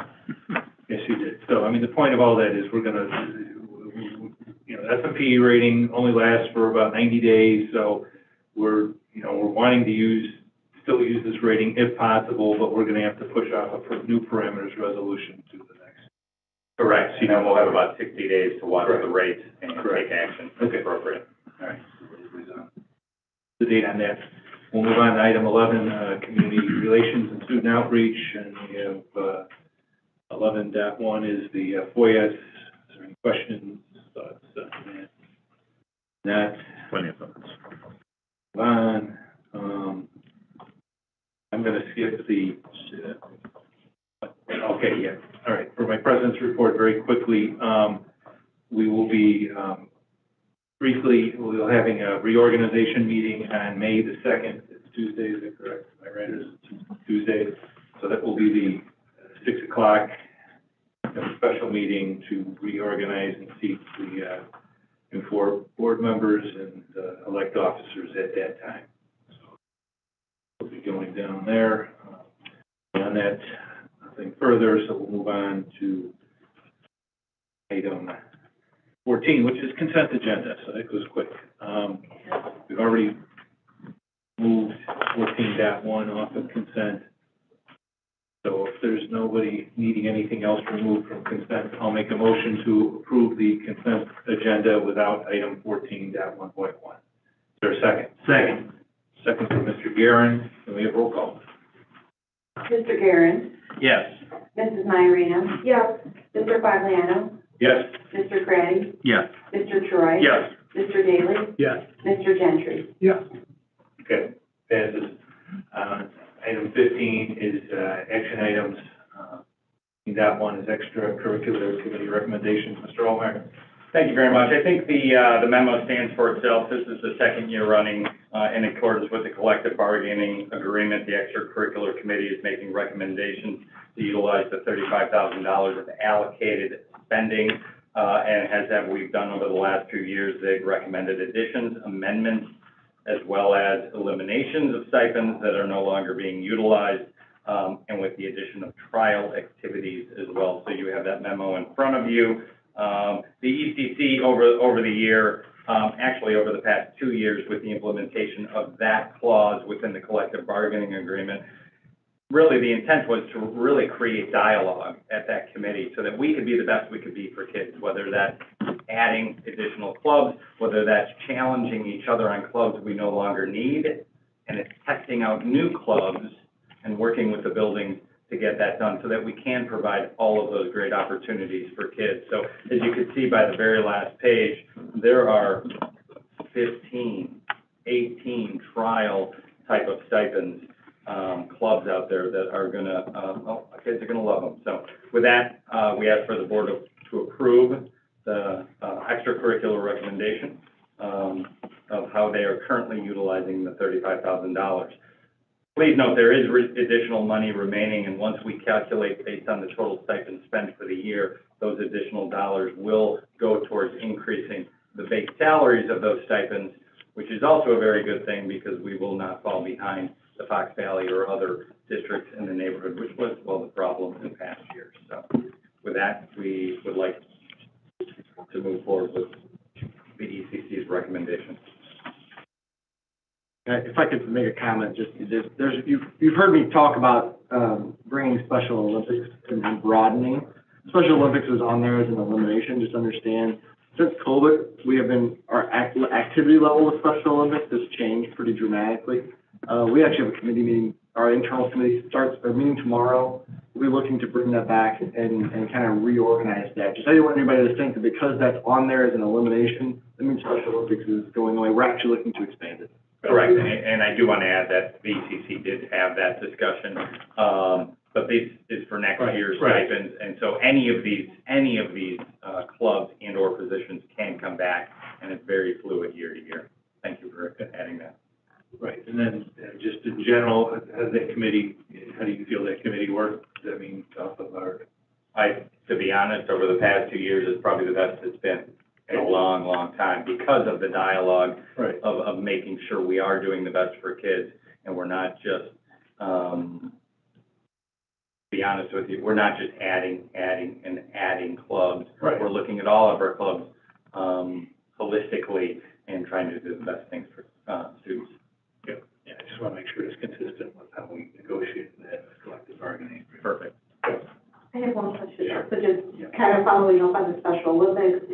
You said it's fluid year to year, but what would happen if it was mid-year, like how soon? You said you're having a Special Olympics committee meeting, so how soon might something start, maybe, may not to get it like formalized, but to bring money back into the budget for that? I think- Is that done? Or, you said year to Money, year. money exists within the ECC for year one clubs that are primed and ready for kind of a startup, extracurricular committee for next year. I expect that we're going to be able to get enough momentum and interest that we'll have the infancy and startup of a Special Olympics at the elementary and secondary level next year. Correct. That's the expectation we have. Yeah. Like I said, our first internal committee meeting is tomorrow. I think it'll go really quickly once we talk about some structures and level of involvement. Okay, that was, because you answered my question. I don't have enough detail to give you the specifics, but, Yeah, but we do have the ability to do that mid-year. Mid-year. And we've done that with other stipends and things that have come along. And I think Special Olympics is a perfect example. Or if the track team, because they have additional kids coming out, or the football team, based on safety, if we have to add additional stipends, it still comes from the pool of money so that it's tracked appropriately, still in accordance with the collective bargaining agreement. Thank you. Right, any further discussion? That, I'll make a motion to approve the extracurricular committee recommendation as presented in the agenda. Is there a second? Second. Mr. Daly, is it a second from Mr. Daly? Can we have roll call? Mr. Troy? Yes. Mr. Daly? Yes. Mr. Gentry? Yes. Mr. Quagliano? Yes. Mrs. Myarino? Yes. Mr. Garrett? Yes. Mr. Craddy? Yes. Okay, motion passes. 15.2 is the Director of Human Resources job description. Dr. Zimmer. Good evening. I'm bringing to the board tonight a job description for Director of Human Resources. This would be a position that would become a part of my department. I'm entering my eighth year, I believe, Ms. Lombard, is that right? Took over where Ms. Lombard left off seamlessly. And, you know, as the department has grown and things have come down our path, a specific date where things kind of elevated was March 13th, 2020. And this year I kind of came back around and it kind of settled, but it didn't. And we're looking for a little assistance down there with this position in form of a director. And the job description kind of lays out, you know, what that role will look like. Obviously, as that role comes on, there's going to be a lot of training and quite a few things I'm going to need to give up personally and hand over to that person. So appreciate the board taking a look at this job description for this position tonight and making a recommendation to move, actually making a recommendation for action tonight. So if I could, because I have the next agenda item, right, if it pleases the board to jump full right into that, is, you know, Dr. Zier is exceptional at what he does. He's wonderful in that office, and he would not ask for this position. This position is sorely needed, and it's needed because he talked about, you know, March 13th, 2020, the world stopped that day, and it's kind of starting to spin again, but it's off its axis, as we all know. But our post-COVID reality has hit human resources maybe harder than any other aspect. You know, we're technically still under the governor's executive order for like the 17th year in a row, I think. And but human resources, like I said, has been dramatically impacted by this. Title IX has come in and increased impact on education, the number of investigations that are coming Dr. Zier's way, and adding a brand new law that has yet to really shape the reality and what Faith's law is going to look like, which is going to require school districts to contact every employer a new educator or paraprofessional or bus driver has had, every employer, to find out and verify they've not had a sexual assault or sexual harassment type of claim or investigation against them. So every employer. So just think about the magnitude of that in an organization that employs 1,200 people. Yes, there will be some ways that will be expedited through some other companies, but at the onset, there's a huge unknown. That's where this is coming from, because the things that Dr. Zier doesn't have time to get to now are the things that bring you joy in education that we need in our human resources offices, which is further development of our mentor program, actually having his hand in staff development, which brings him joy instead of just doing all the nasty, hard things in HR. So I genuinely also echo his comment that appreciate your willingness, potential support of a candidate to come in this role. It's one that's going to help all staff in District 158, not just Dr. Zia Elevate the office, but every staff member will be positively impacted by this, which is the next agenda item. Our old job description was of a Director of Human Resources because there was only one. It hadn't been updated. So now we need to actually update it with the new title of Assistant Superintendent of Human Resources to delineate between the two roles. So that's why that second item is there for your consideration and approval. I just want to speak real quick about this director role, and the staff that I currently have are fantastic, that are down there. They take on, a lot of things that were very unexpected, and I can just give you one. We've had 100 unemployment claims come in over the past 48 hours, and we've had to figure out what was going on with this, whether IDES was hacked, things of that nature, and so we're waiting till 6:05 tomorrow morning to see if we get another batch of this. So it's just some of the unknown things that get, tossed at our department and kind of throw us off the rails for the day.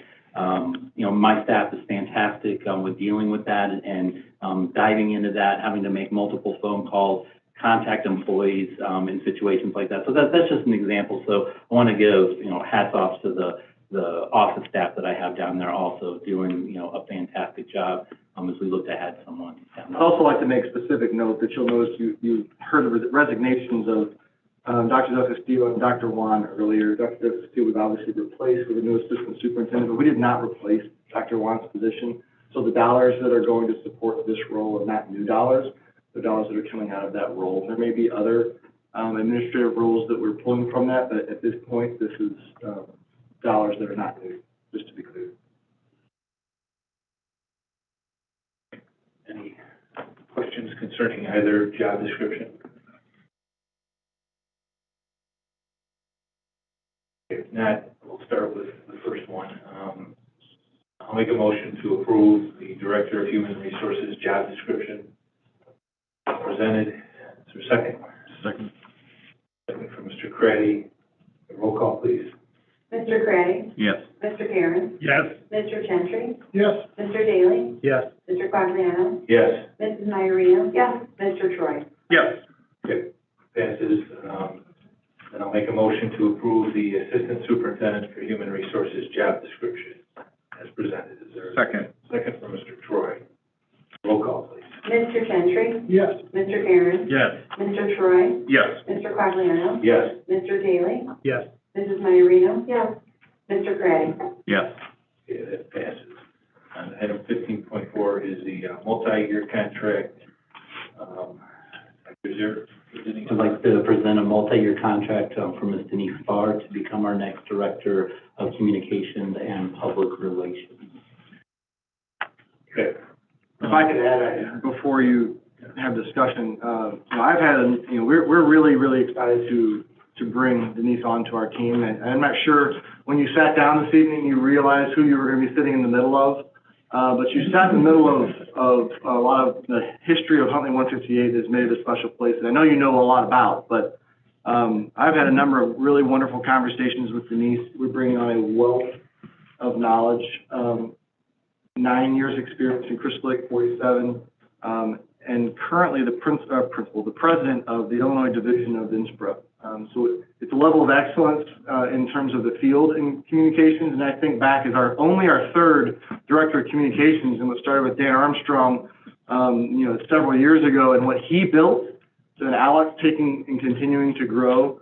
It's a really great line of quality, and we're really proud to have you join our team. And I think you get to see a little bit of the wonderfulness that 158 has to offer, and I hope that you lean in to it completely and stay for a very, very long time. But welcome, hopefully, welcome. You can say, come to the podium, please. It's on, Denise. We haven't voted for you. Be careful. Do you want to wait? Kind of unprecedented here. It's okay. Thank you. I just wanted to express my appreciation for this opportunity to work and lead in this innovative school district. Hearing everything that I heard tonight, this was kind of a crash course in everything Huntley B158, but, it's great. It's affirming. It's exciting. It's energizing. There's a great energy here. So I just wanted to let everybody know I'm super happy to be here. I can't wait to meet everybody and to continue to promote and communicate all the great things happening here. So thank you. Thank you. Thank you. All right, it's fine. Let's address no, perfectly fine. Address one thing about salary level on it, so let's address it since it was.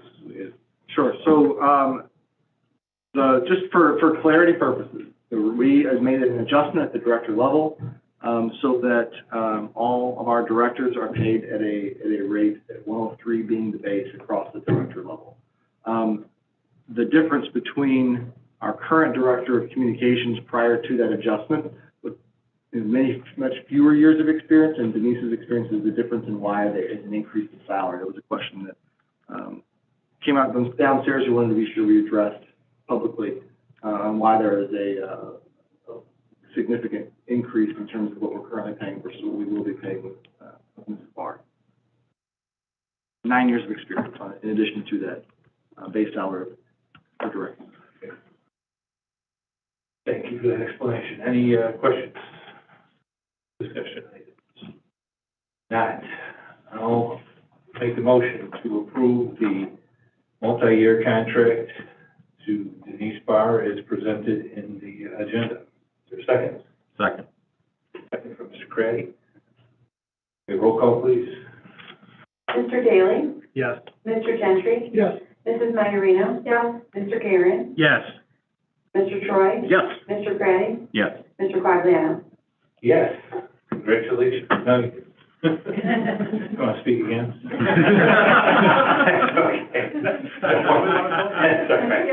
Okay. On the 15.5, we have our fiscal year 24 non-union rates factors here. Yeah, these are the non-union rate increase recommendations for FY24. These would be folks that aren't part of the teachers union or the support staff union. Those contracts are already settled and good to go for 23-24. So we make these recommendations annually. You can see as we go through there some different percentages that are recommended, some certain positions to move, the base salary, also included increases in sub-pay as we move forward into next year, and market adjustments appeared on the personnel report, and then also recommendation to move our Assistant Director of Operations and Maintenance to an annual contract.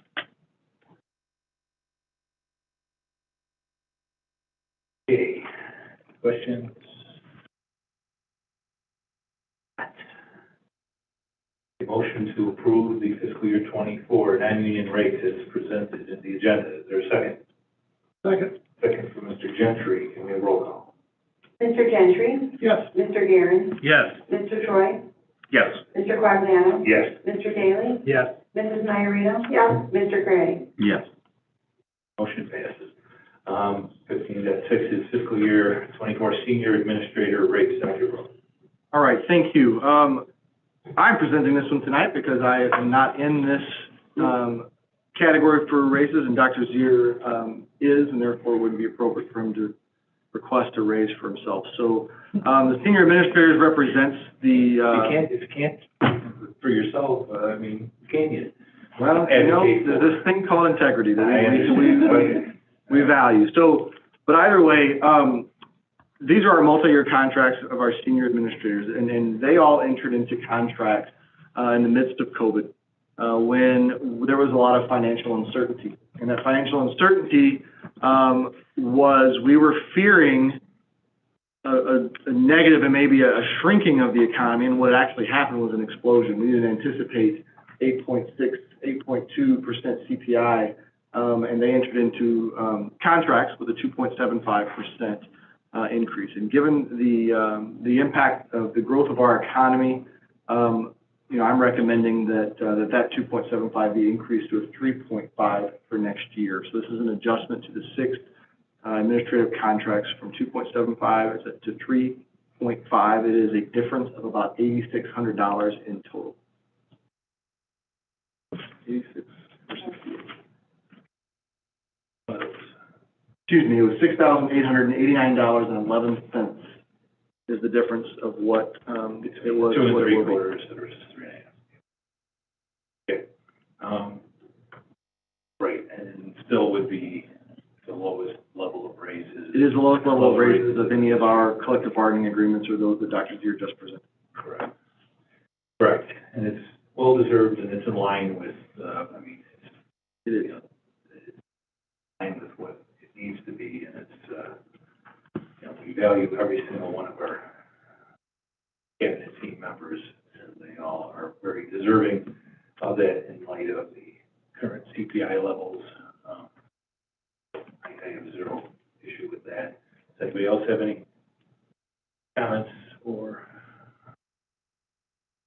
concerns? Okay, if not, I'll make a motion to approve the fiscal year 24 senior administrative rates as presented in the agenda. Is there a second? Second. Mr. Daly? Yeah. Voices all start to sound the same over there. A second from Mr. Daly. Roll call, please. Mrs. Iarino? Yes. Mr. Craddy? Yes. Mr. Troy? Yes. Mr. Daly? Yes. Mr. Karen? Yes. Mr. Gentry? Yes. Mr. Quagliano? Yes. All right. This one got on the agenda by 7:15. Fiscal year 24 budget draft. Remember, it's draft one. And 5-year plan. You know, what I Just draft one. also find very funny is I look into the audience and I see so many memories, and they all know how long-winded I am. So, and they know how long-winded to do the best I can. be. Give it with a Trump. So we're gonna. I really am, I'm gonna do the best I can. But this is very important stuff. It is important stuff, so you'll give us the. Okay, so there is a lot here, but at a very high level, I'm gonna give you a big picture. I'm gonna talk about key assumptions. I'm gonna talk about some unknowns and risks, and then we'll get into the 5-year plan. It's the best I can do. Okay, but big picture, operating revenues are budgeted at $125 million, operating expenditures at $124.6 million, leaving an operating surplus of $385,000. It's actually really good news, and if you look at the 5-year plan and the trended 5-year plan with the assumptions we're about to talk about, the 5-year forecast for the first time actually looks promising, but there's a lot of risk. Right, there always is a lot of. There's a lot of risks, and we're gonna talk about Gloom them. and doom on 5 years. So Yeah. Go ahead. Okay, all right. So on the revenue side, revenue is fairly locked and loaded, but it's not really totally locked and loaded. We did complete the final 2022 levy, right, and we extended the taxes at the 5% allowable rate in accordance with PTEL. New construction came in a little higher at $26.25 million. What's not known is the other 50% of the revenue for the latter half of the year, we estimated, right? We know what CPI is for levy year 2023, and with that high levy amount, that percentage, well, we're still at the maximum of 5%. So within this budget, we again extended a 5% rate. Right. Now, will the board approve a levy at 5%? That's one of the big unknowns and risks. But right now, the administration's recommendation within draft one is to extend it at 5%. And furthermore, new construction, we estimated at a conservative $15 million, so there could be some upside there, with $12.5 million in the out years, and the out years for CPI ranging from 2.3% to 2%, which is, well, historical averages. So those are the big pieces that are really driving revenue. State funding reflects the annual hold harmless with the additional evidence-based funding, assuming the state of Illinois continues to set aside $350 million a year, which will give us $1.223 million each and every year. And if you recall, that number used to be about $695,000, but we were moved from tier 2 to tier 1. Again, there's no absolute guarantee that we will continue to stay at the tier 1 level.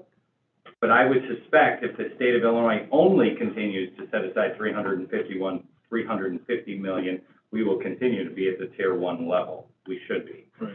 State categorical funding remains flat with the Y23 budget through the forecast years, and interest earnings, we did increase that $500,000. to a preliminary estimate of $1 million based on trended actuals that we're currently seeing in the economy. On the expenditure side, salaries reflect the district's collective bargaining agreements and remain flat at 3.5% throughout the forecast years. So there's a risk there because, well, if we negotiate and anything above 3.5%, well, that will obviously bring the expenditures up a little bit. Those are, salaries and benefits drive the expenditures, so we'll leave it at that. Operating revenues are budgeted to increase $1.42 million. I'm going to back up a little bit. They're only budgeted to increase $1.42 million because if you recall last year, for the current year's budget, FY23, well, we increased the revenues and expenditures quite a bit because of ESSER, and ARP IDEA, and ARP, almost $4 million. Well, for the FY24 budget, we carved all of those dollars out. There's a good chance that there's going to be some additional ESSER dollars and ARP dollars for which are carryover, that we will budget in FY24, but because those dollars are unknown right now and they offset each other, expenditures offset revenues, we carved all of those out. So you're seeing some minor increases in revenues, minor increases in expenditures because the FY23 budget was so high because of the ARP and ESSER dollars. Okay. Does that make sense? It does. I wasn't, my first blush, it wasn't making sense, but I'm glad you added that. Okay. And then within the memos, I outlined what is driving the local revenues increases. Obviously, it's 4.25 million of property taxes, offset by the decrease in ESSER revenue dollars. The unknowns, we've already talked about many of the unknowns. EBF, right, is yet to be finalized. There's no guarantee that we're going to remain in Tier 1. Special education costs and private tuition and room and board, not finalized, never guaranteed. We won't know those numbers till August timeframe. And then the overall health of the economy can drive CPI in the out years, and it can certainly drive interest earnings and other line items that we have. Future adjustments, this is draft one. One thing's for sure, this is going to change quite a bit, but we do feel very good. I feel very, very strong and very good about draft one of the budget. If you do look at the 5-year plan and you look at the last page of your memo, I normally don't do this within draft one, but I wanted to because, well, extending a 5% levy 2 years in a row, regardless of our intent to pass future abatements that will minimize that impact, I included a chart that shows, well, what would the operating surpluses be in the out years, keeping every other assumption static, and if we just change the approved levy percentage from 5% all the way down to 1%, you could see a 1% change is over $400,000 a year, and that compounds each and every year. So if the district were to only pass 3% as highlighted, you can see it starts to put us in a difficult position. If we pass a flat levy or we pass a levy with only a 1% increase, you can see it really puts us in not a good position at all, right? We do have a 31% fund balance. That's a good fund balance, but it's relatively low. We are a AA rated district, and we're not AA plus because our fund balance is low. District 300 has a 45+% fund balance, and they're rated pretty much at the same rate we are, but they're at AA3, and that's a Moody's rating, which is very similar to the AA rating of Standard & Poor's. So I guess my point is we've got to be very careful. We do not want our fund balance to slip. 30% is about as low as I'm comfortable with, frankly. I know we have a 25% policy, but we do have to monitor where we are so that we're not operating in a deficit position moving forward. So I think those are the key points that I wanted to share tonight. But with that, I do ask the board to approve draft one of the budget and the recommendations and the assumptions put forth. Everything can change in draft two. There's going to be multiple drafts with the final draft being approved in September. I'd be happy to answer any questions you may have. Go ahead, time. That's perfect. Go ahead, time.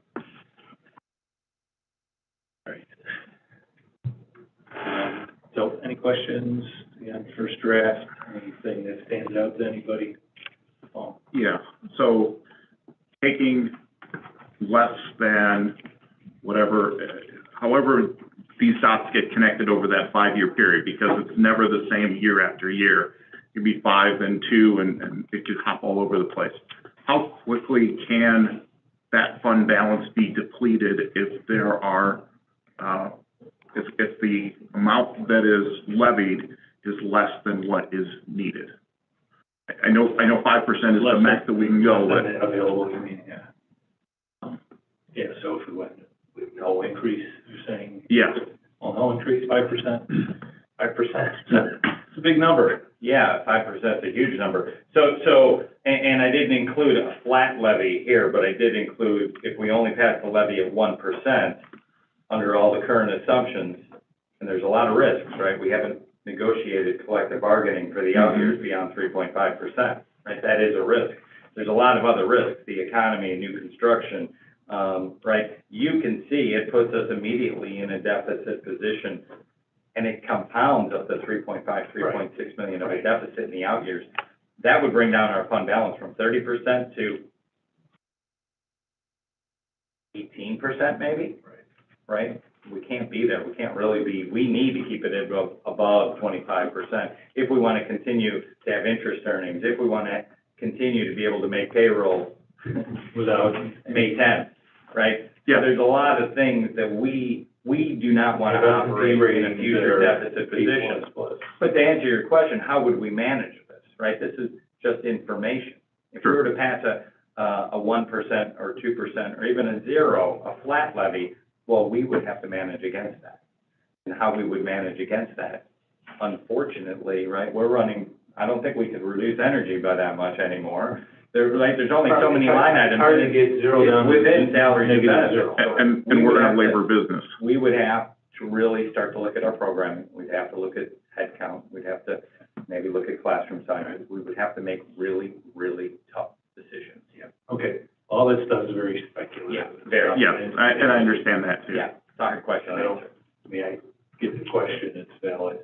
Yeah, it's still, a lot of time between now and the finalization of this budget and then seeing where things are going and, they have contracts to negotiate in the near future, things of that nature, so. A lot of things that just need to, have to deal with and figure out, so that's okay. So any other questions related to what's been provided by Mr. Altmeyer? If not, you're seeking approval, so I guess you want us to approve your first draft. So I'll make a motion to approve the fiscal year 24 budget draft 1 and 5-year plan as presented by Mr. Altmeyer. Is there a second? Second. Second from Mr. Gentry. I'll just do all those in favor, say aye. Aye. Opposed? No, okay.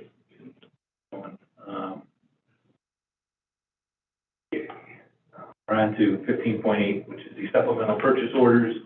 Are there any questions, concerns related to those?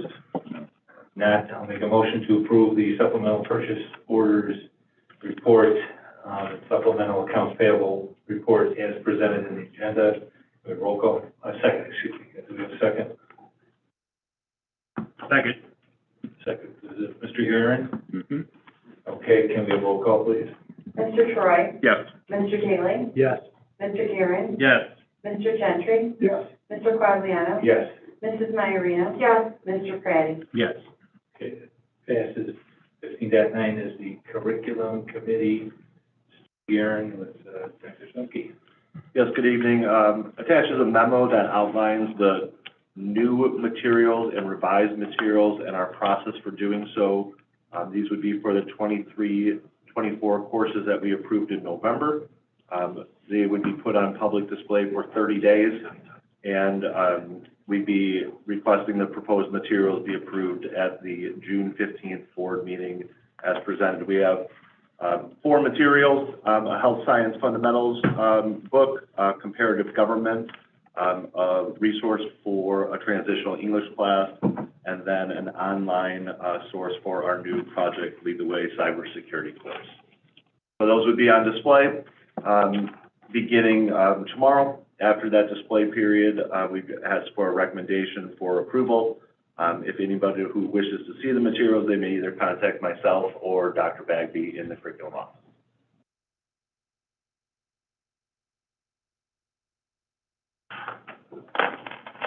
Mr. Guerin, it's your lane item, so. Anybody have any questions? Board? Are we voting? Hey, you want me, I'll make a motion. Yeah. Okay, no problem. Okay, so, motion to adopt the proposed adoption of new materials for the 23-24 new courses is presented in the agenda. Is there a second? Second. Second from Mr. Craddy. All those in favor say aye. Aye. Opposed? It passes. Item 15-9.2, the Renaissance Star Assessment Contract. Dr. McRindle.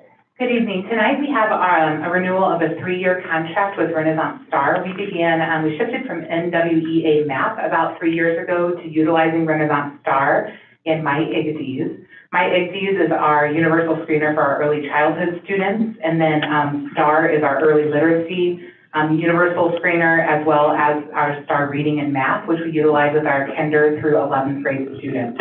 Our teachers and staff in building administration and us here at the district office have been using this for the last 3 years and have found it to be very impactful in helping us inform our instruction and helping us target what is needed to help move our students along and to address some learning gaps. And so we are bringing this contract to you this evening. It's an extension and entering another 3-year contract with them.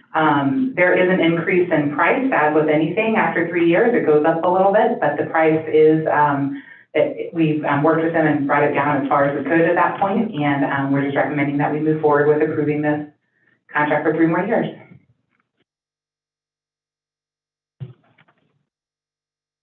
Okay, thanks. Yes. Any questions, comments, concerns? No? Then make a motion. Okay, I'll make a motion to approve the Renaissance Star Assessment Contract as presented in the agenda. Is there a second? Second. Second from Ms. Marino. We need roll call. Mr. Troy? Yes. Mr. Daly? Yes. Mr. Gentry? Yes. Mr. Quagliano? Yes. Mrs. Maiorino? Yes. Mr. Guerin? Yes. Mr. Craddy? Yes. The motion passes. Okay, before adjournment, we're actually, 14.1, we're gonna shelve to, we actually, at the special meeting, before we adjourn the old board, we do approve minutes, and that needs to be corrected. There's a missing vote on there. Okay. So we'll just bring that and have that as a moving item before we adjourn the old board at the May 2nd meeting.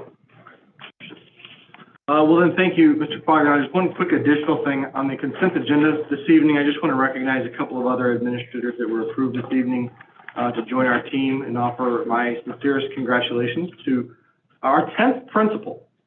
Keith Penke was approved tonight to be the first official principal title of our LIGHT program. So Keith, congratulations. I'm really proud of been a part of your journey from the moment you left the classroom to department chair, and have been able to watch you grow along the way. I'm excited for you to join the ranks of our principals. Welcome to that team.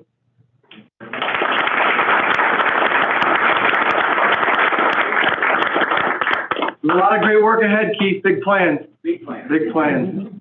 And then Mr. Brian Truax. Mr. Truax is our new 6 through 12 curriculum director, joining our curriculum office. Go the way back. Brian was a student teacher in McHenry when I was teaching up there, and then he and I wrote a course together called Philosophy of Leadership that has maybe one of the, as a teacher, probably impacted me more than anything I ever taught.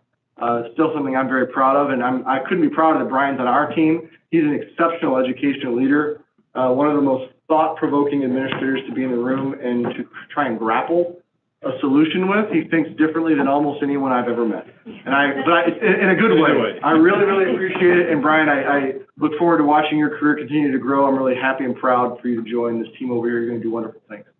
Congratulations.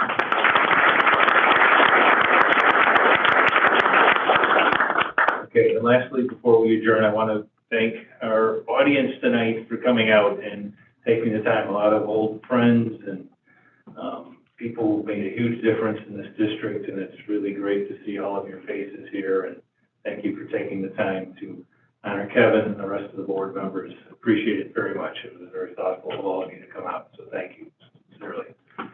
With that, I'll make a motion to adjourn our meeting tonight at 9:40. Is there a second? Second. Second, Mr. Gentry. Can I get a third from Mr. Guerin? Sure, third. Mr. Guerin is going to be a third, and my renewal fourth. All right. All those in favor say aye. Aye. We're done.